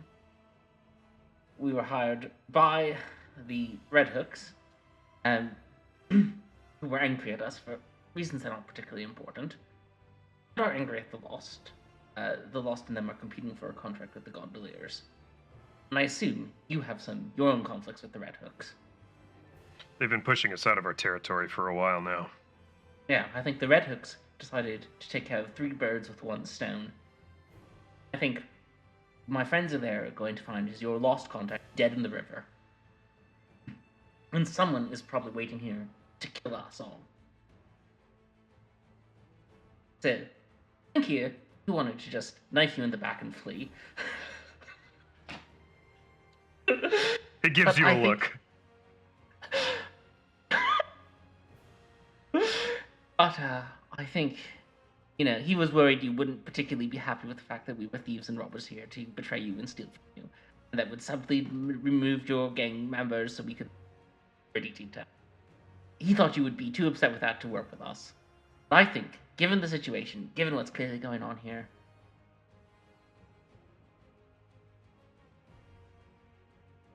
we should just work together. And Clink and I don't have to stab you. It's mostly Clink, though. I think this is gonna. I do think this is gonna require a roll. I think this is. I'm gonna say this is a risky action. Whatever you do, it's gonna be at least risky. So yeah, but I think this is a good sway attempt, which is. I think it's a great. I think it's a great sway attempt, and I am gonna say it's a risky. But I'm going to say the effect is great. So risky means I'm down 1 die? No, risky. So the position means how good or bad things could go. Okay. If it goes wrong, yeah. Well, I get 2 die here, and I can mark an item if I can figure out how to narratively use it for a 3rd die. So you can mark an item to use it narratively in some way, and I would decide whether that affects your position or your effect. Currently, you're at great effect. So basically, coming clean to this guy is going to result in a very, very good outcome for you if you succeed. Yeah, I'm trying to decide with whether, You can also putting a gain knife against a vital organ is going to help him be convinced or make him less helpful. So to get an extra die, you can also push yourself or accept a devil's bargain. I don't necessarily see a way of pushing yourself here, but I could be persuaded into giving you a devil's bargain if you come up with if there's an interesting sort of story effect that we can explore here. All right. Oh, Clink, you gonna help at all here, or are you just gonna sit there? We would like more die, Clink. I have been racking my brain to figure out what I could do to help other than stab you. Alright, I'll just roll it. I have an idea for a devil's bargain if you were interested in please. that. This guy is a Scovelander, right? He's from Scotland. I think no matter what, you lose his help with the Scotland resistance. Maybe until now he's been very useful in that regard. And no matter whether he believes you or not, the fact that you were going to rob him and possibly stab him kind of, turns him against you in the long run. Yeah, I think your willingness to betray a Scovelander I think that's a great idea. Like your willingness to betray another Scovelander once you realize he was Scovlanian, could be bartered to basically say that your position among other Scovelanders is going to be reduced, basically. Oh no, I don't think Brennan would pick that. I'll just roll with the 2 die and see what happens. Roll with the 2 die and see what happens. 5s. All right, 2 5s. That seems really good. Okay. Yeah, I think this is fine. I think this is probably a fine complication for this specific situation. So you do it, but there's a consequence. Either you suffer harm, a complication occurs, you have reduced effect, or you end up in a desperate position. Some of those things will happen.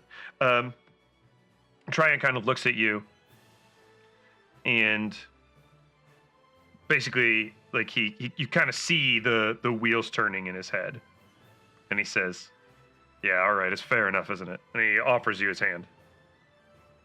Everything I was doing for the resistance triad. Unlike Clink, he just wanted to stab you.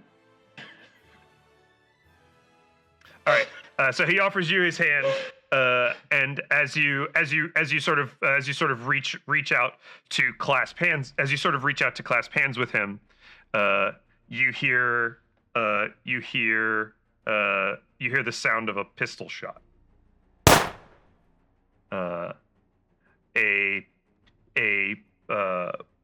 A ball from a pistol hits Tryon in the shoulder, spinning him away from you and dropping him onto the ground. Clink, you turn as soon as you hear the gunshot. Chime and Noir, Yeah, you also hear the gunshot from south in the marketplace near where your friends I'd are. like to check all of the pistols that I have on me to make sure that wasn't me by accident. Nope. I have more guns than I'm used to. I'm not. It wasn't. I'm a businessman. It wasn't you. It wasn't you for sure. It was probably the guy holding out a smoking pistol that's standing about 10 feet in front of you. Oh, good, delightful. You see three nondescript gang members holding clubs and holding clubs, and one is obviously holding out a discharged pistol pointed at Tryan. He goes and looks down and starts to work the action of the pistol and starts to reload it, while the other two move forward with their clubs. They seem mostly focused on Tryan and haven't necessarily noticed you yet. Okay. Well, shoot them. Yeah. I think what I'd like to do is use my fine cover identity that I have in my spider equipment. And I think so the cover identity, if I'm remembering, is it lets you have been pretending to be somebody for a while already. Yeah, you do have to flashback to set up the specific identity, but you can definitely use that cover identity. Yeah.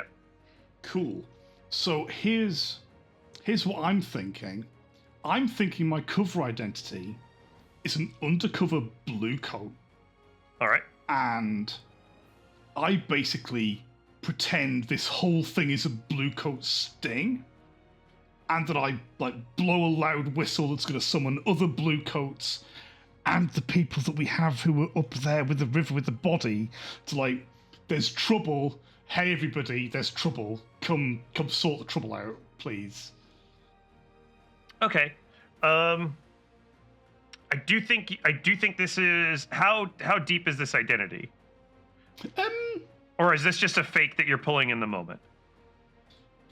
I think it might be nice if I've been like an ordinary Bluecoat officer around here, and I could pretend that, haha, I cast off my disguise, and it's me, Officer So-and-so, who's been patrolling around here recently, and you've heard of me because I've been around. Whee! Okay. And they'll go, oh no, the police. Okay. So once again, that is going to require a flashback, and it is going to require, and you are going to have to set up a. It's quite an elaborate cover identity. So you are going to have to do some sort of setup for this. I'm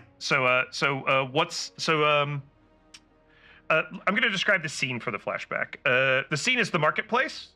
You are wandering around in your cover identity. Tell me what that's like. I think I'm going to try and be that rarest of things, the honest cop. And yeah, I know, right? And that doesn't exist in this town. God. So the reputation that I want to have is, we can't bribe this guy. So basically, if anyone tries anything dodgy, I'm basically just going to be like, right, don't let me catch you do it again, right? Letting you off for the warning, while there's a palm pistol stuffed against their chest or something that I've hidden under my coat. It's yeah, you're going away for this next time, all right, Sonny? Anytime I see anybody so much as pick a pocket or overcharge for a rat on a stick, anything. So that basically, people are aware, this guy, good cop. Shit, he probably has good cop friends. And I probably do have good cop friends. And I know, because I've told you about them. Me and my good cop friends, we're going to sort this town out. It's going to be great. And I'm summoning them by blowing this whistle right now, please God. Okay. I do think it's 2 stress because it's extremely elaborate. That's fine. I have stress. That's what it's for. But you can go ahead and take the flashback action. I think with consort probably. Yeah, great. Sounds fantastic. 2 stress marked. Consort roll being prepared.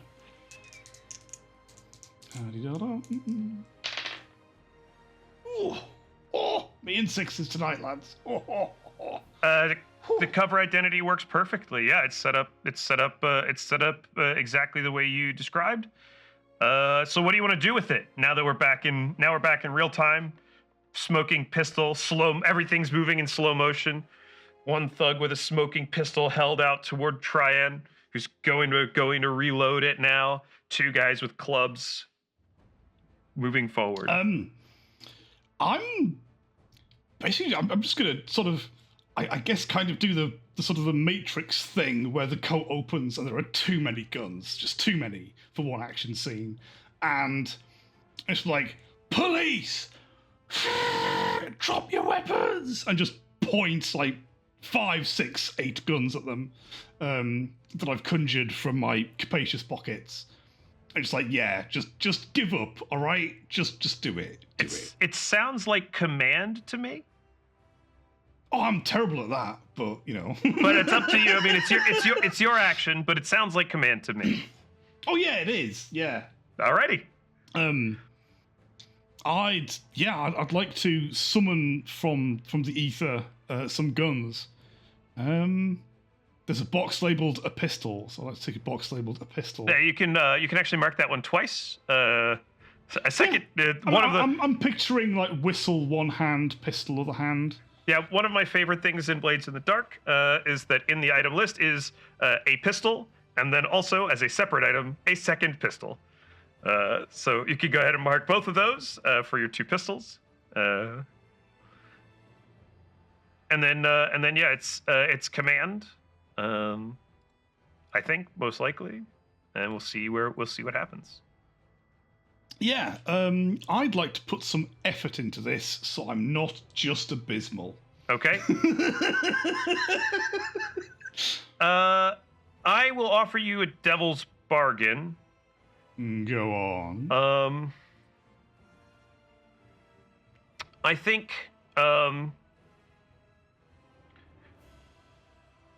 word of this is going to get back to the Bluecoats regardless of what happens here today. And they're going to know that you are impersonating one of them. Maybe not that it's you specifically, but they're going to be looking. Yeah. They are looking for someone. They are on the lookout for someone who is impersonating a Bluecoat. Yeah, and if you're unaware, the Bluecoats, not the good cop Bluecoats that I'm pretending are real, the Bluecoats are unbelievably, agonizingly corrupt, and they will just break my legs. It's going to be a queue of people. That's going to be great. I think I like that. Stuff them. All right. Take that. In which case, I'm going to start a clock. Called. I'm just going to call this clock. It's a fair cop. Yeah, there's one in this town. It's not even a real one. It's going to be a 6. It's going to be a 6-segment clock, and I'm marking the first segment. Delightful. Yeah. So I'm getting. So you get +1. You get +1 die from that. Oh yeah, that means I'm on 1. Yep, but that's better than disadvantage. Yes, it is. Oh boy, yeah, I'm no good at combat or anything, so it's like. Well, hopefully you're good at yelling. Guns, please. So it's a go ahead and roll your command. Oh, 5. All right, a 5. I'll take a big lightly shot. That's fine. A couple of things happen. First of all, Noir and Chime, you hear Clink's distinctive voice yelling out, pretending to be a police officer for some reason. Maybe that'll be relevant later. Who knows? But you're pretty sure shit's going down. So the two of you are now alert, and we'll come back around to you in a moment. Presumably, also they heard the gunshot. Yeah, they heard the gunshot, but they didn't know the context. Now they know the context that their friends are in trouble. We might have just assumed it was Needle. They might have assumed it was Needle. You know. No, Needle uses Link's knives. the one It's who neck wanted to stabbing. stab Tryon. Neck stabbing. The second thing that happens is all three of these thugs turn stop and like start looking around. You've bought yourself time, if nothing else. The third thing that happens is that you also see from the north two more guys similarly dressed, masked up. One of whom is holding a pistol, the other one of whom is holding a sword. Complication. Great. Chime and Noir, we're a couple seconds behind your spotlight, so let's catch up on your spotlight. You've pulled the body out. You've sort of seen. Okay, this is probably one of the guys we were here to meet. You hear the gunshot, and then seconds later you hear the sound of Clink yelling and pretending to be a police officer. Again, unclear what that's about. What are you thinking? I think Noir, for his part, would have started moving as soon as we heard a gunshot. No matter what, that's probably not a great sign. So you're probably already back up on the. You're probably like you're the first to scamper back up onto the land off the boat. Hmm. How close are the two guys who are coming in for backup? Yeah, you actually see them. You're actually behind them, and so you can actually see them. They're maybe 20 paces away from you. All of the action's a bit south of you, but yeah, they're within eyesight, and you can actually see you from where you're standing. You can actually see the guy with the sword. His like there's like blood on his hand and on the sword. I think Noir, once Chime is up, Noir kind of juts his chin toward those two guys and he's like, I'll take right, you take left. Deal. All right, tell me what you want to do. Chime would have also taken a second to secure the body on the boat, and if there's like a tarp or something, just throw it over so that we can go back to investigate it later. Okay, yeah, I'm gonna say that you do that. That makes perfect sense for your character. So yeah, it's no problem. Okay, Nora, what's the plan? You've got Chime up off the boat, and you've got these two guys in front of you. Sneak up on them, get a weapon against their throat, and possibly get some information. But I think getting to the first order of business. Okay, so you're going for the guy with the sword. Yeah. He's on the right. The other one's on the left. That's how I pictured it in my head. So I'm just picking the one that it seemed like you were headed toward. All right, yeah. The two of you. I'm not going to ask you to do anything to get close to them. I'm just going to say like there's enough going on now. There's enough chaos here that you could definitely get close to them. So tell me what you want to do and what action you want to use to do it. I think what we're seeing is Noir, like this cloak billowing out around him. It's his fine shadow cloak from his equipment. And it's like literally a shadow moving through the night. And before we know it, he is right up behind the guy on the left, sorry, the guy on the right. Yeah, on the right. With a knife against his throat, and is saying, take one more step and you'll probably regret it. All right, I'm going to say that this is risk. I'm going to say that it's controlled because of your cloak, actually. So this is a controlled. Effect for normal effect. A controlled position for normal effect. I assume this is prowl for you, or did you have something else in mind? I think prowl is right. Can I trade position for effect? Like make it risky to get great effect? Yes, I will make it risky for great effect. I will take that. Yep. Yeah, you can definitely do that. Yep. Cool.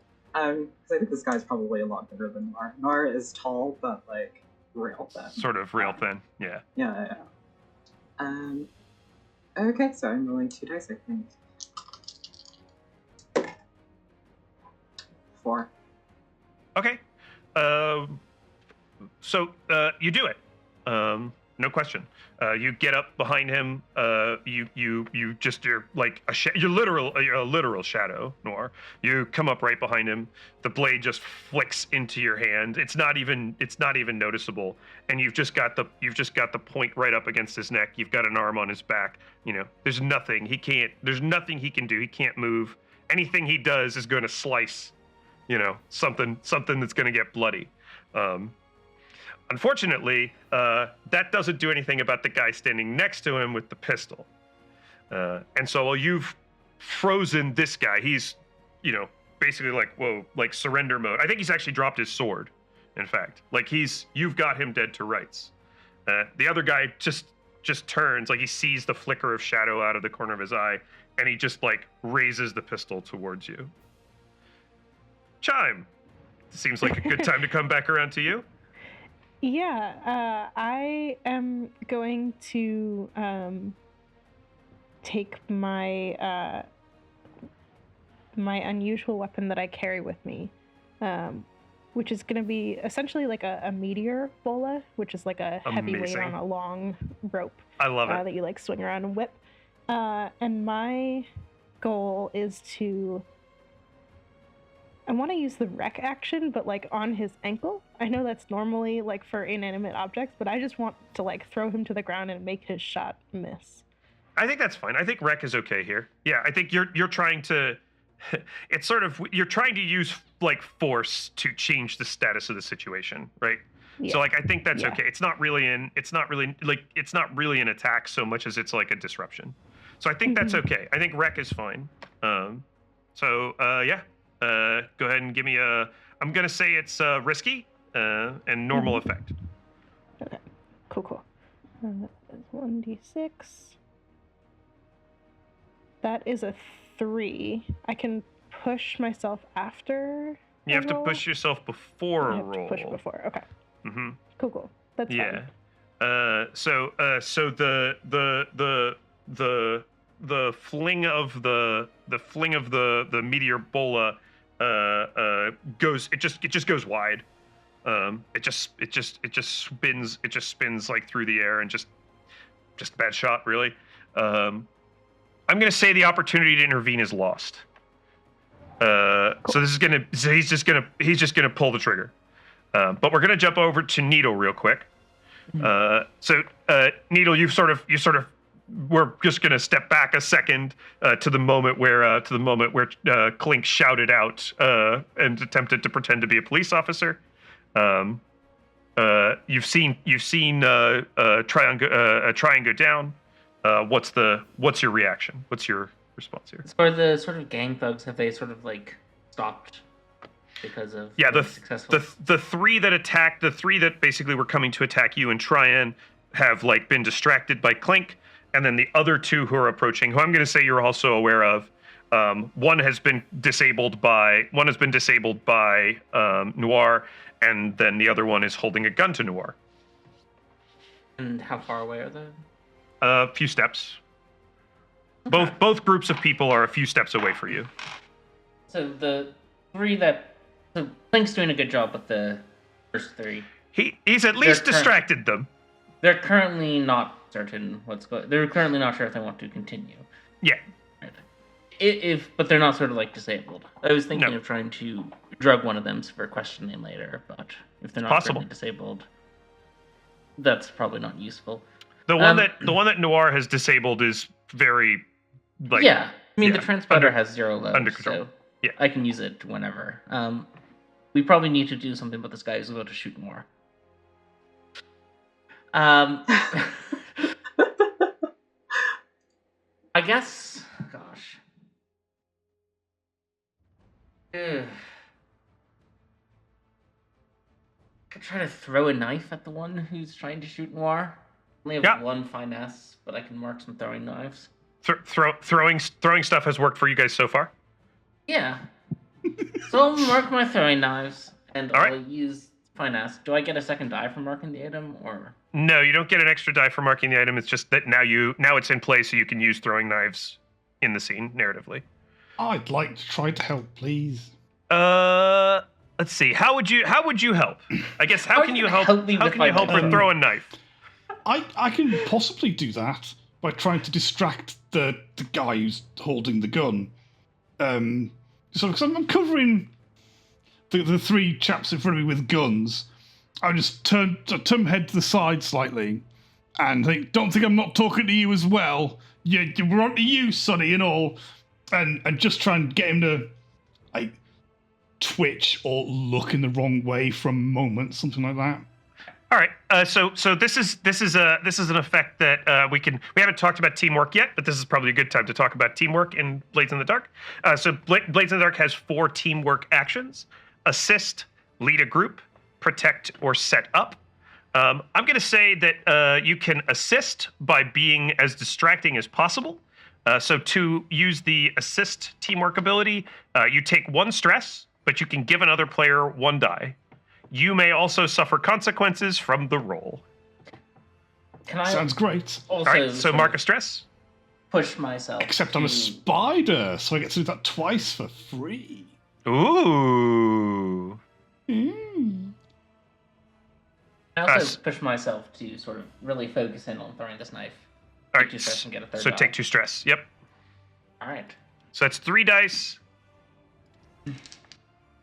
It's first risky dice are for 3 and a 2. Third dice is a 6. great. You do it. Not only do you do it, but I'm gonna say the knife takes him in the throat. It just goes down. Just goes straight down. Your neck stabbing skills, given that you've pushed yourself and gotten assistance, and it cost the team quite a bit of stress to make this happen. The knife takes the gangster in the throat. He goes down without firing a shot. Noir, you're like you've got the knife to the swordsman's neck, and you turn your head and you see this, like, just see down the barrel of the pistol pointing straight at your face, and then the barrel just sort of starts to tip away, and you watch as this guy just falls over with a knife in his throat. I'm imagining there's also, like, the spray of arterial blood. Yeah, I mean, it's just. Oh yeah. He, like, curses loudly, and Scoundrel is like, can you warn me next time? I, like a real police officer, would like to loudly complain about the extra paperwork. Chime. So your throw went wide, but you saw the sort of dagger hit and the guy go down. You see beyond Noir and this swordsman, you see the 3 guys have kind of now turned and are sizing up Clink. And trying to figure out what this is. I'll say 2 of the guys have turned to size up Clink. The guy who's reloading his pistol, and one of the guys with the clubs. The 3rd guy, he watched Needle throw the dagger that hit his friend, and he's just going in. Cool. And do I also see Tryon as well? Yeah, I'm gonna say you see Tryon also on the ground. Mm-hmm. Okay. There's blood pooling under him. Cool. I'm gonna call out to Needle, but it's also a warning to Clink. Oi, focus on your guys there, since she is closer, and I will once again pick up the meteor, and I think my goal this time is to try to, like, because we're in a marketplace, so I want to, like, destroy a couple stalls and just, like, make their pathway to us as hazardous as possible, I think. Okay. Yeah, I think I can go for that. Hit me with a wreck. We're gonna say this is destroying stalls with Ebola. That is probably outside of the realm of your normal capabilities. So I am going to say it's desperate for normal effect. Okay. Yeah. I think I'm going to push myself as well to get an extra die on that. That's 2 stress. 2 stress. Yep. And it's Cool. desperate And it's desperate. It is So you desperate. mark That an is a XP. 5 and a 6. Yeah. A 5 and a 6. Okay, the 6 is good. So the 6 is enough. I'm gonna say you whip the meteor bola through the air, and the weapon is just so unusual and unique. You actually see it glow a little bit with arcane electroplasmic energy as it sort of whips through the air, and it wraps around a lamppost, and just you watch as the sort of steel of the post just kind of almost like melts through, and the lamppost goes over, crashing into a market stall, knocks over that market stall, and I'm just gonna say the market stall ignites with electroplasmic energy. Perfect. Yeah. Exactly what I dreamed of. Yeah. Mark, yeah, I mean, that's very good. Mark that XP. Clink, you're like watching as these two guys have turned on you. Like they're kind of like, they're kind of like moving in, look like they're about to move in on you. When suddenly you just, out of the corner of your eye, like out of the side of your vision, you just see a lamppost fall over. Like you hear like a grinding sound, like a grinding metal sound. And a lamppost just falls over in front of you, crushing a market stall, and suddenly there's just blue flames erupting all over all of it, really. I'd love to be as nonchalant about this as possible, because it was all part of the plan for us, the police, to surround Kettle and arrest these scoundrels for their evil doings. Yeah, I expected that. Yep. All right. Do you want to take advantage of this situation, or? Yeah, I think I would like to. I'd like to have a conversation with the fine officers that we have behind them, and how they should. We've done our thing. You've cut the back off, lads? Right, nice, good. Right, chaps, it's done. It's basically over. You haven't really done anything too bad, have you? You haven't, he hasn't died yet. You haven't shot me. You haven't killed anybody else. You're not going to go away for that long. Just drop your weapons, and everything will be nice and smooth and over and done with, and no more trouble needs to happen. Hey, think about it. Be smart, lads, eh? I think you're trying to sway them. Ideally. Yeah, it sounds like you're trying. It sounds like you're trying to sway them. That's better than nothing. I think that they're here to murder someone, and I think it's going to be very difficult to talk them out of this. So I'm going to say, I would have said it was desperate, except that there's a giant blue fire on the ground. And so I'm going to say it's risky for limited effect. Live to murder another day, lads, eh? Because you're really giving up, basically the risk here is that you're giving up your advantageous position. Like you have an advantageous position right now on them. So I'm going to say that the risk that sounds like you're saying it'd be better if I just unloaded on them? I don't necessarily think better, but more effective. What I would say as a storyteller is this is a character choice. You're making a suboptimal mechanical choice to do something fun that your character wants to do. And I love that, but also do think it's risky and the low likelihood of them actually falling for it. You're saying suboptimal character choice. I'm saying those stats on my character are very low. All right, well, let's see what happens. I think risky for limited effect. Yeah. Yeah, if I engage in combat, that's just oh no. Oh, no. Not built for that. I brought the guns, but this is all I got really. Point them and talk is better. All right, hit me with a roll. So you were saying I think it's sway. Sway, sorry. Yeah, I think you probably want it to be sway. Yeah, that sounds good. Sounds great. I'd like to put my back into this, please. Yeah, that's the one. Yeah, what you think? 2 stress, bish bosh. That's 2 dice rather than 1. Here we go. That is a 4. Okay. The guy with the pistol, he kind of listens in on what you're saying, and kind of looks down at the gun, kind of looks over at his 2 buddies, looks over and sees the guy who's dead on the ground with a knife in his throat. He starts backing away from the giant blue fire. Smart lad. Smart. He seems to think that that's not it. The other guy just literally leaps through the blue electroplasmic flames towards you. And as he lands on the other side, you catch a glimpse of his eyes. And in his eyes, the whites of his eyes have gone completely red. That doesn't seem normal or right. But he rushes towards you and attempts to swing a club at your head. This is going to end up with you. There's always one. This is going to end up with you in a desperate position. What do you want to do about it?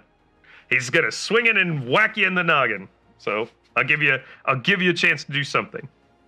That is unfortunate for him. It's very sad. Terrible news. I will be very upset to deliver the sad news to his mother. Bang. Alrighty.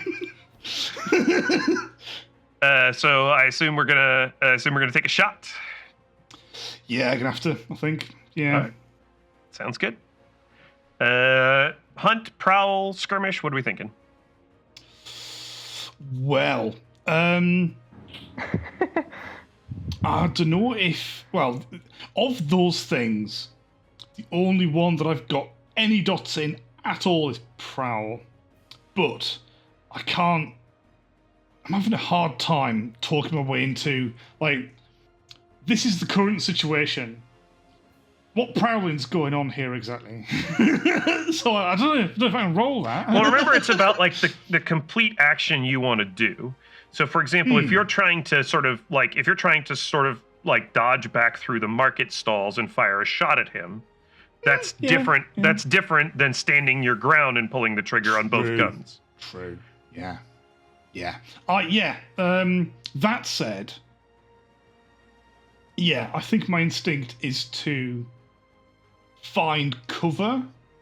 Okay. Which, if you squint, is hiding. Yeah, I think like leaping over the counter of a market stall and hiding inside of it is certainly fine. All right. Yeah, that's different than pulling the trigger too. Like that's you trying to get away from him. So. Yeah. You know what? Yeah, actually, trying to escape is definitely a lot more in line than actually engaging in the slow motion bullet timey gunshots. Yeah. I'd just rather run away, because if you're alive, I can't sell you anything dodgy that fell out of the back of a truck later on. Seems to make sense. I'd rather sell you something that fell out of the back of a truck for a huge markup, to be honest. So. Yeah, let's do that. All right. So it sounds like prowl. We'll say risky and normal effect. Again, you're in a fight. Yeah, you're in a. Oh no, sorry. It has to be desperate because this is the result of your. This is the result of your previous roll. So this is a desperate. This is a desperate position for normal effect. Delightful. That's 5. Okay. You throw yourself over the counter of a nearby market stall. The club comes smashing in and crashes into the countertop, cracking it wide open. It seems like this guy is stronger than he ought to be. That seems weird. Anyway, you of course go crashing into the ground of the stall, slamming your back against the wall. We're gonna give you a level 1 harm of bruised ribs. Ooh, I'd like to take that on some convenient armor plating, please. Okay, sure. So the way that armor works is armor is an item, and you can absorb a harm onto armor. Heavy armor allows you to absorb 2 harm. Regular armor allows you to absorb 1 harm. It does cost 2 of your item spots to take an armor. So you do have to decide when you take it, whether it's heavy armor or regular armor. Well, I ain't got the dots for heavy, so it's actually regular. Regular armor it is. All right, so you mark 2 dots of your items for regular armor, and you can mark this harm on your armor. The armor takes the hit as you slam into the ground. Oh, thank goodness. All right, let's go back to Noir. So Noir, you've got this guy completely at your mercy. You're in control. Yeah, I think in the chaos, Noir has like pulled the guy into the shadows, like maybe behind one of the market stalls that isn't currently on arcane fire, and he still has the knife to the guy's neck, right? Yeah, you've got complete control. Yeah. He's close enough to the guy's face where you can see like the wateriness of Noir's eyes, the deep sorrow and deep hatred for Aquaros, this place that he finds himself in. And Noir is saying, I don't want to kill you. Killing, it reminds me too much of home. I just need to know 2 things. Who are you? And who sent you? I just want to know, like, the whole backstory of why they're here, essentially. It is a controlled position. It's a controlled position for normal effect. I think it's either sway or consort. It's probably sway. Probably sway. Yeah, I don't have any dice in sway. It could be command. You're in control of this situation. Mechanically, it's the same for me. I don't have any dice in either of them. I'd take finesse on the torture, like if you're gonna, wiggle the knife in a little bit. It depends, like on what you're trying to get out of it. What do you got? Would Needle be able to come over and help because she is quite good at both, at sway, and has transpounder to make him suggestible. Yeah, I'm fine with that. I'm fine with Needle. Like, if you want to sort of pull away from the fight after you throw the dagger, your attention was over here, so you're sort of coming past. Like you and Chime are sort of swapping positions in the fight. So you're going over to help North. So yeah, I can say the 2 of you have sort of moved back into the shadows, and we'll leave Chime to deal with this lunatic with the club. Okay. All right. So I have 1 die and sway from Needle helping me. Is that how we're gonna play it? So we'll give you plus. So it's +1 from the assist. So Emma should mark that brings me up to 1 die because I have 0. Okay. And then I'll push myself for a 2nd die. Okay. 2 stress. And I'll offer the transpounder as well. I don't think it does anything mechanical, but it just means that he's going to, like it on a 6. It's good for the success, basically. So mark the transpounder. All right, that is a 5. 5? Mm-hmm. Just gonna be a minor consequence. It's gonna be reduced effect. You can have an answer to 1 of the 2 questions. Who are you, or who sent you? Can I resist them? Yes, I will say you can resist it to get the answer to both. Cool. So the consequence is negated. If you succeed, you succeed. The consequence is negated. You should roll. If it's helpful, I think what that looks like is, digging the blade of the knife a little bit deeper so that it like maybe nicks him a little bit to show them serious. I think it's probably resolve. So the way our resistance will works is you're going to roll the die for your. You're just going to roll your die for the attribute, which is going to be resolve. So it's the attribute, not the ability, which is the total of all your dots in that ability. And then you take stress equal to 6 minus the die result, the highest die result. So you're going to roll your whole die pool. Or I think it's your highest die in the pool. I can't remember. It's the number of dice you have behind that solid line on the character it's the number sheet. of dice. That's right. It's the number of dice above the solid line. Yeah. So result. So I rolled 1 die and I did roll a 6 on it. Okay, so it's 6 minus the highest die result, which is a 6.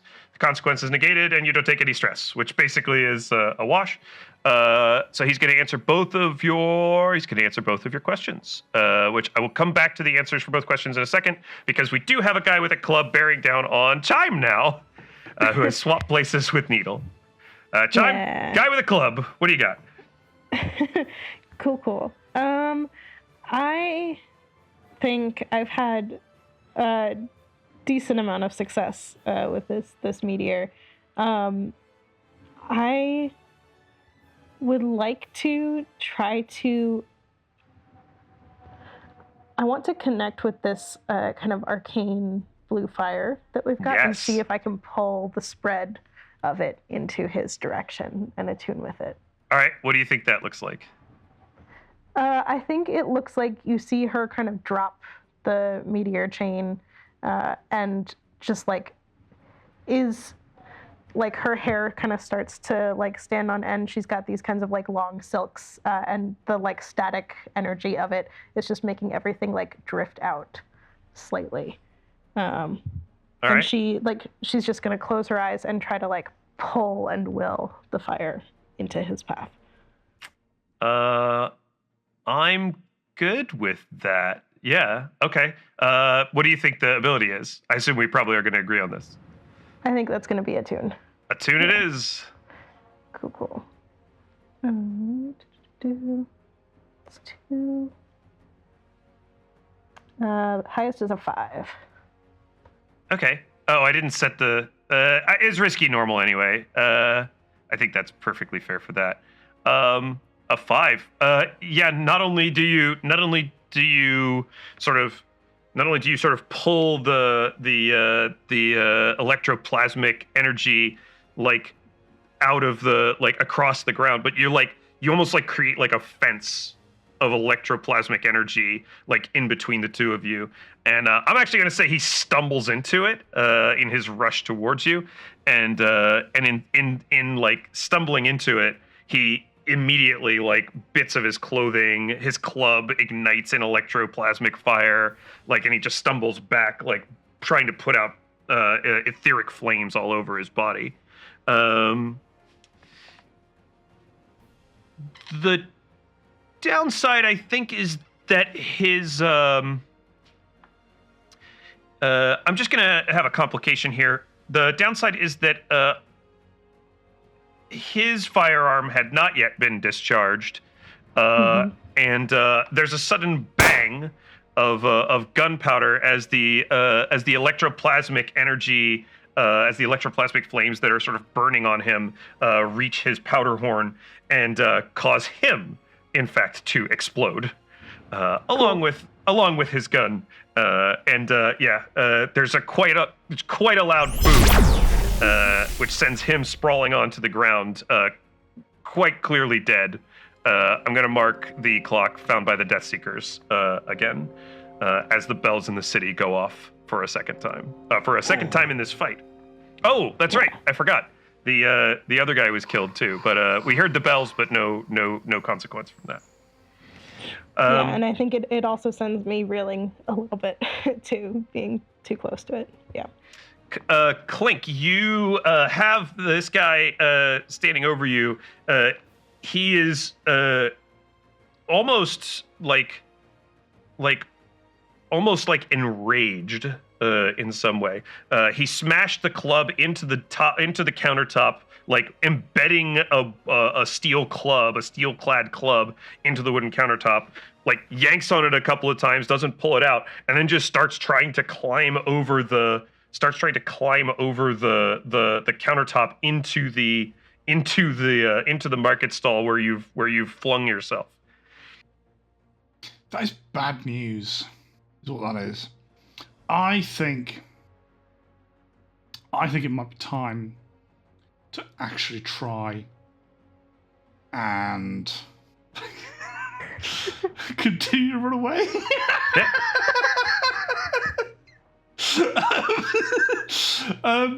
I do. I mean, because he's hitting like a truck, and I've pulled out most of my stops, and he's still going.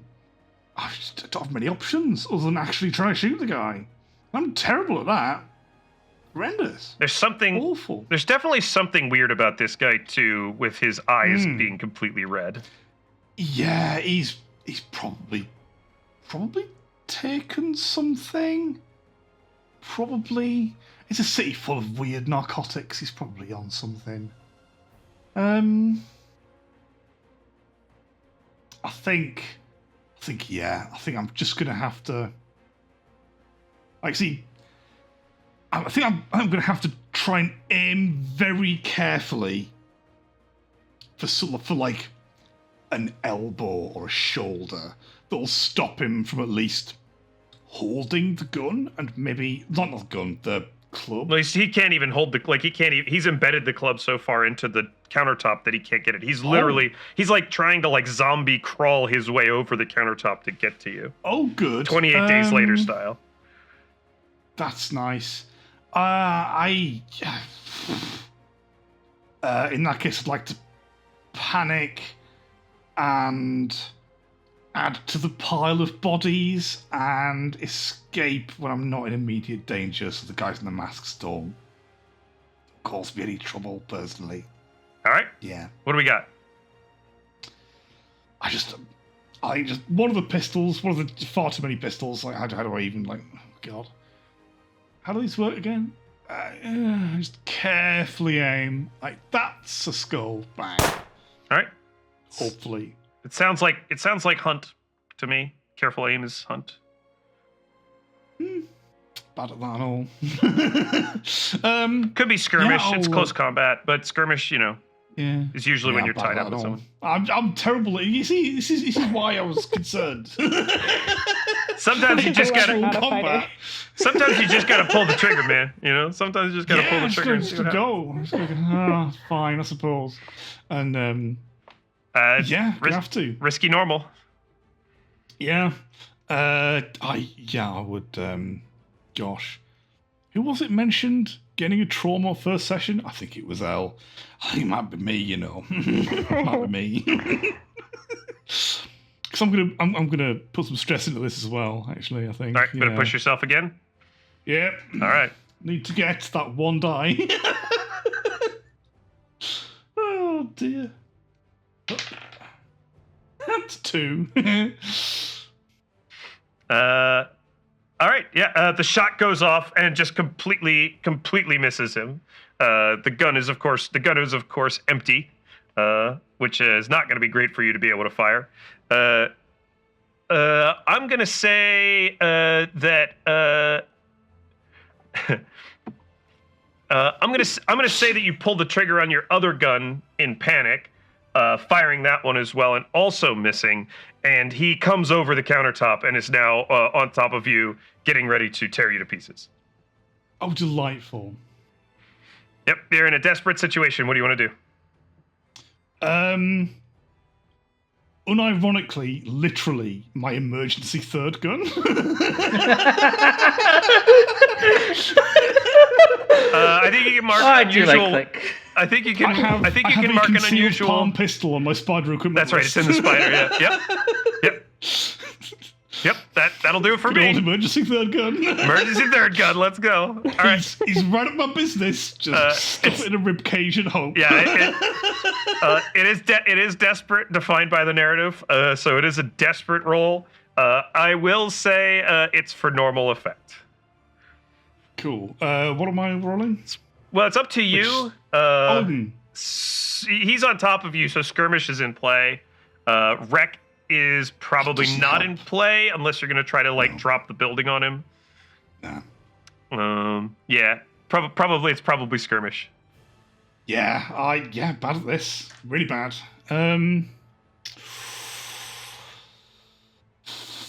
It's trauma time. In like 5 minutes, it's trauma time. I'm going to continue to put my back into it. Push again. I can offer you a devil's bargain. Out? Yeah. So let's hear from Chime. Chime, what do you got? Yeah, I think Chime I think is going to try to help out. and try to give you some stability. Like, there's clearly something going on with this, like, berserker nature of him. And so I think she is going to try to I think she's going to try to draw that ire on, and I guess that would be the protect teamwork. Yep. To try to pull him away. Yeah, you're going to suffer the consequence for him if things go wrong. Yeah. Which you can roll to resist as normal. I was fully anticipating, like, you could do it, Clint. You can do it. I don't know. I don't trust that you can do it.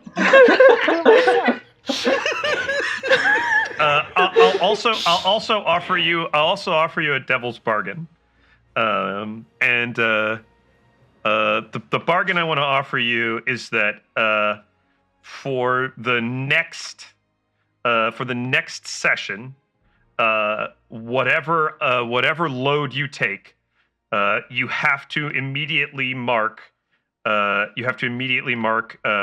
gun of some kind, because this situation has traumatized your mind so much that you refuse to be without a weapon for the next mission that you go on. You know what? Considering the amount of nonsense that's occurred, I was just going to have it anyway, wasn't it? I was just, yeah, that's fine. Look, this was clearly an ambush. Yeah. Look, it's... It's not my fault, like, it's not Needle's fault. None of this is Needle's fault. This was an ambush. We were set up from the start. All right, so I think you're on 2 dice. Is that right? Yeah, it sounds like it. So you're 2 dice, desperate for normal. Devil's bargain and pushing aren't... You can't do both, can you? You can't do both. No, you can't push yourself in and take a so devil's bargain. I've got a bargain. You gotta do the bargain. Save you a little stress. And inspiration is gonna take the damage for you, the consequence for you if you fail. So you're gonna regret this, you know. All right, let's see what we do. So desperate. Oh boy! Come on, double ones. It's a 5. There's a 5 in there. It's fine. Okay. We did it! All right, you do it. You ram your holdout pistol into his guts, and you pull the trigger, and there's just a boom of the gun just tearing through this guy's innards. The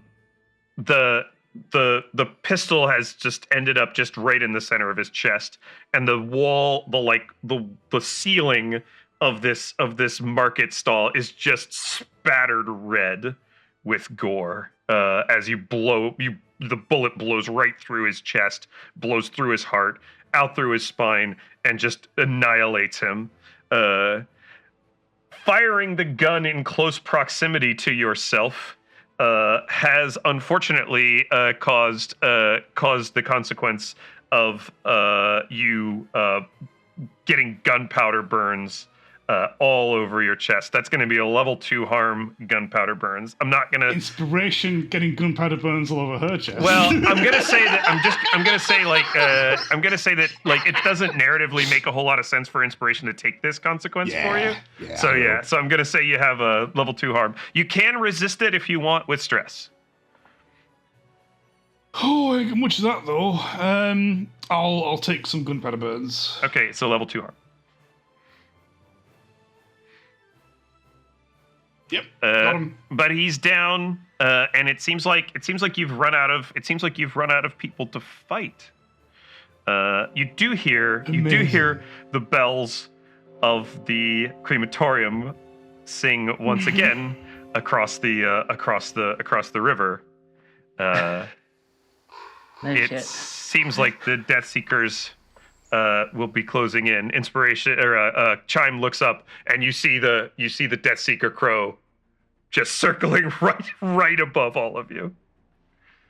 There's a few bodies. Oh my days. Tryon is on the ground, seemingly, if not dead, unconscious. Nobody's checked him yet. What do we want to do? Time to tidy this one up. Owed answers from. That's right. Yeah. Yeah. That's right. I forgot. So he kind of turns his head away from your knife. Olaf. I'm Olaf. I'm a grinder. Down by the docks. All of us are. Red Sashes hired us to come down here, kill a bunch of problems that they had in their way. I don't know. It's good money. Took the job. Do you have that money, Olaf? Not on me. Where is it? He seems at first loath to tell you, and of course then the prick of the knife reminds him of his situation. He's under the effect of trance. Oh, I forgot he's under the effect of trance. Sorry, that's right. Oh yeah, he's totally cooperative. And I gotta redo this guy. Olaf, grinders. Oh, there's an alley off of Ashton Lane, just down that way. We put it in a crate. This is in a crate. This is a big bag of money. Big bag of money. Money. I like money. You're such a darling. Be Just good. stab him with my cane sword. Knock his body into the river. Put the sword. You put the sword through him. Yeah, there's just absolutely no reason to leave witnesses. It's a disaster. The bells of the crematorium across the river ring out again. Can't believe take you anywhere, can we? Like, what is the point of leaving this man alive? We could We've use gotten him everything to send useful a out of him. message to my Lara. Or... Chime, you get the distinct sense that it's time to be anywhere else. Yeah, I was thinking that. I think Chime would be rushing back to the barge where the first body of the ex-soldier is still there, and is going to like try to wave over her companions and just try to push us off, so that even if we're still being followed by the Deathseeker Crow, at least it'll be in two different locations than where this other pile of bodies is. Something you know about Deathseeker Crows is that they go to the place where the person died, not to the place where the body is. Love that. Perfect. We are pulling the body away from the place. That makes ghosts. It's probably Why would you fine. do that? I don't mind. All right, so you all pile into the I think we have little to boat. Go get some money first. Yeah, go. At least grab the money. Yeah. Yeah, we're gonna grab the money. We Let's should get the probably. money. We need the money. To grab the money. We're- You can grab the money when the scene is less. We can we can lie low a little bit. we can before cover the grabbing of the money here in a moment. And are we bringing Tryon with us? Because if we're not bringing Tryon with us, we should probably put him out. Yeah, of that's a his misery. question that I was about to ask. Do you bring Tryon with you, or do you not? Do you try to drag his body into the boat? Try to bring him with I us think- and maybe get one I think ally we out should. of this mess. Yeah, at least one friend, ideally. Yeah. Pretty please. I was saying, look, with the people with the money who were hired to kill it, you can't really dispute that. Like, All right. We'll say that you all quickly grab Tryon. Poor Clink is like desperately hobbling along. Like the front of your coat is just like burned away. Like fortunately the armor is there, but like you can even see that the armor is just like burned through in places by gunpowder burns. Like it's just this horrible pitted metal like bits and leather and just horribly torn apart. You all climb into some gondolier's boat, which you steal to get away. Pushing yourselves off and rowing away down the canals. You have managed to escape for now, though there do seem to be a few minor things that you might need to deal yeah, with. like we left the money behind for some awful reason. All right. I said we should bring the money. I wanted to bring the Everybody money. else. I wanted to bring the money. If we're stealing a gondola, let's just put the money in the gondola. And then we can just bring the money. I wanted to do that. So we'll deal do that. we'll deal with some of the crew stuff. We'll deal with some of your crew sheet stuff in the next one. But everybody in the crew earns, or the whole crew as a whole earns 2 rep for the score by default. The target was also a higher tier, so you'll earn an additional rep for this job. You'll gain a coin reward for the job based on what's available, which will be you guys picking up the money that you know where it is now. We'll just say you know where it is and you go and find it during your downtime. So that'll be 4 coin for the operation. So that'll be your coin reward for the operation. 4 coin each, or 1 coin for each of us? It's 4 coin for the crew, so you can I'm distribute pretty that sure between. it's exactly what we owe the Red Sashes, okay? Yes, but I'm pretty sure we shouldn't pay those bastards. We also have to figure out. We have to do some figuring out of the heat of this particular situation. Afterwards, so I think we can skip that. That's fine. After a score or a conflict, of course, the crew does have to take heat. So I'll let you answer these questions. I'll just ask some questions and then I'll let you answer them. Do you think that this was a high-profile or well-connected target? Slightly. At least we're just street dogs. Yeah. Oh, yeah. I suppose. Yeah. Yeah. I think we could say no. There wasn't really a high-profile or well-connected target here. Apart from me repeatedly with guns, but yeah. Did the situation happen on hostile turf? Yes. Yes. Okay, good. You're not at war with anyone, so you don't take +1 heat for that. So that's good. We seem like we're sort of at war with the Red Hoods. You're not did at send war. assassins to kill us. You're not at war in the mechanics of the game yet. Yeah. Just a quick follow-up check, because this is the only other question in terms of heat. Was killing involved? No. No, that wasn't necessary. Oh, okay. Killing was there when we got there. So this is going to be +3 heat, which means that the job was loud and chaotic and contains high exposure. Was it really loud and chaotic? I would never have guessed. What a surprise! I just tried to suddenly throw a knife at one person who had a gun at my friend, and then kill the thug that no one was going to bother missing anyway. It's not like I dropped a meteor on a market. So we are gonna have to deal with your entanglements. That's what happens. That's what happens in the in-between time, in the downtime, which is going to be affected by your current heat level, which is again fine. So your heat level is 3. So that's not so bad at the moment. And the heat level is going to be just something I'm going to roll. Let's see, it's a 4. So you are going to have some sort of entanglement. You're going to have some sort of entanglement with either rivals or the unquiet dead. And I'll generate that for the next time that we play. And then you do have some downtime activities because you're at liberty to do things between scores. We'll handle this the next time. Let everybody think about them. But basically, you can do 2 things from the list. You can acquire an asset. You can start or work on a long-term project. You can recover, which means you're getting healing for for injuries that you may have sustained, harm that you've taken. You can try to reduce the crew's heat, which may be relevant in the near future. You can train by marking an experience point in your playbook, or you can indulge your vice to try to lower your stress or remove traumas. So those will be things that you can do in the future.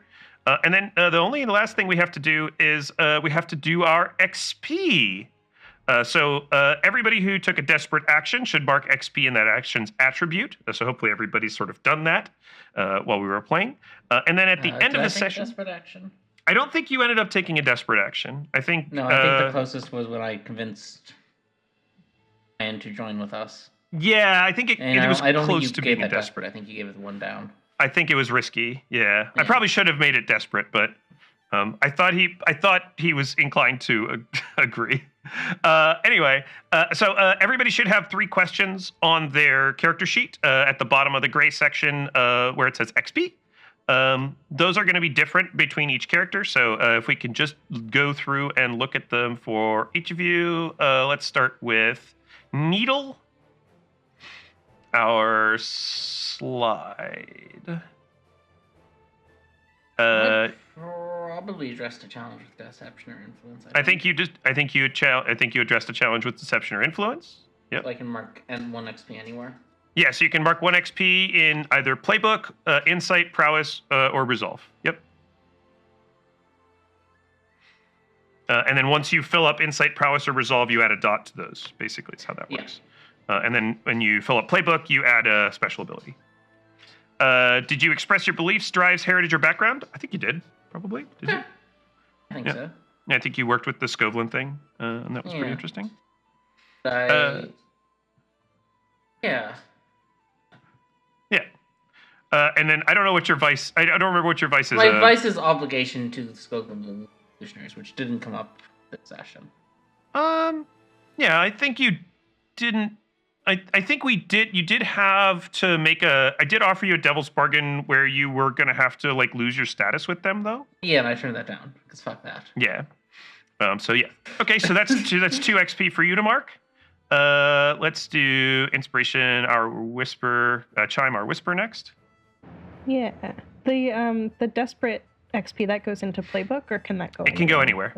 Yep. It can go anywhere. Playbook, insight, prowess, or resolve. Awesome. So my first one is addressing a challenge with knowledge or arcane power, which definitely happened. Definitely happened. The second one, I did express my background and my absolute disdain for studying. Yep. And didn't really struggle with issues from my vice, which is weird. Hard to do that in the first session. Experience. Yeah, it's hard to do that in the first session. Yeah. All right, let's move on to Clink. Where's Clink? There we are. I had to address a challenge with calculation or conspiracy. Don't think I conspired. No, I think you might have. Did. Yeah, I think you conspired should to think get about rid of that. Biggs and Wedge. Oh, yeah. Yeah. Yeah, I think that was both calculated and Totally conspiratorial. forgot about those guys. That was forever ago before gunshots happened. God. It's been a whole lifetime, it has. It's passed before my eyes. It was a setup. They came there to kill us. I also think you kind of expressed your beliefs quite a bit, but I'll leave that to your thought. I think I'm inclined to agree. Clink fundamentally is a dodgy, wheelie-dealy sort of person, rather than here are loads of guns, do what I tell you. So an amount of, I have to actually take the guns out of my coat and do something with them. Oh no. Yeah. I mean, I think you went to great lengths to avoid violence, which I found to be really interesting. Yeah, it's more trouble than it's worth, isn't it?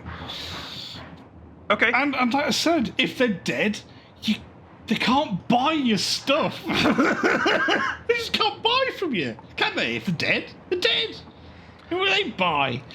And then I think probably that. Yeah.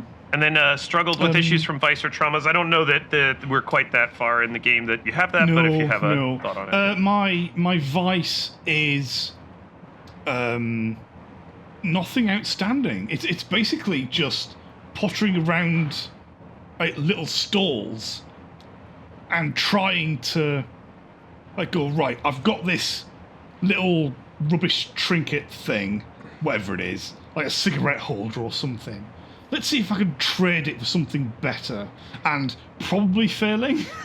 But the dream is basically to go from a piece of street junk, like a rag that I found, up to riches. The barter. So basically, I have this half a waistcoat that I found in the bin, and to eventually be like, hello, Lord Fauntleroy, I would like to exchange my vast estate for your slightly vaster estate, please. And it's never going to happen.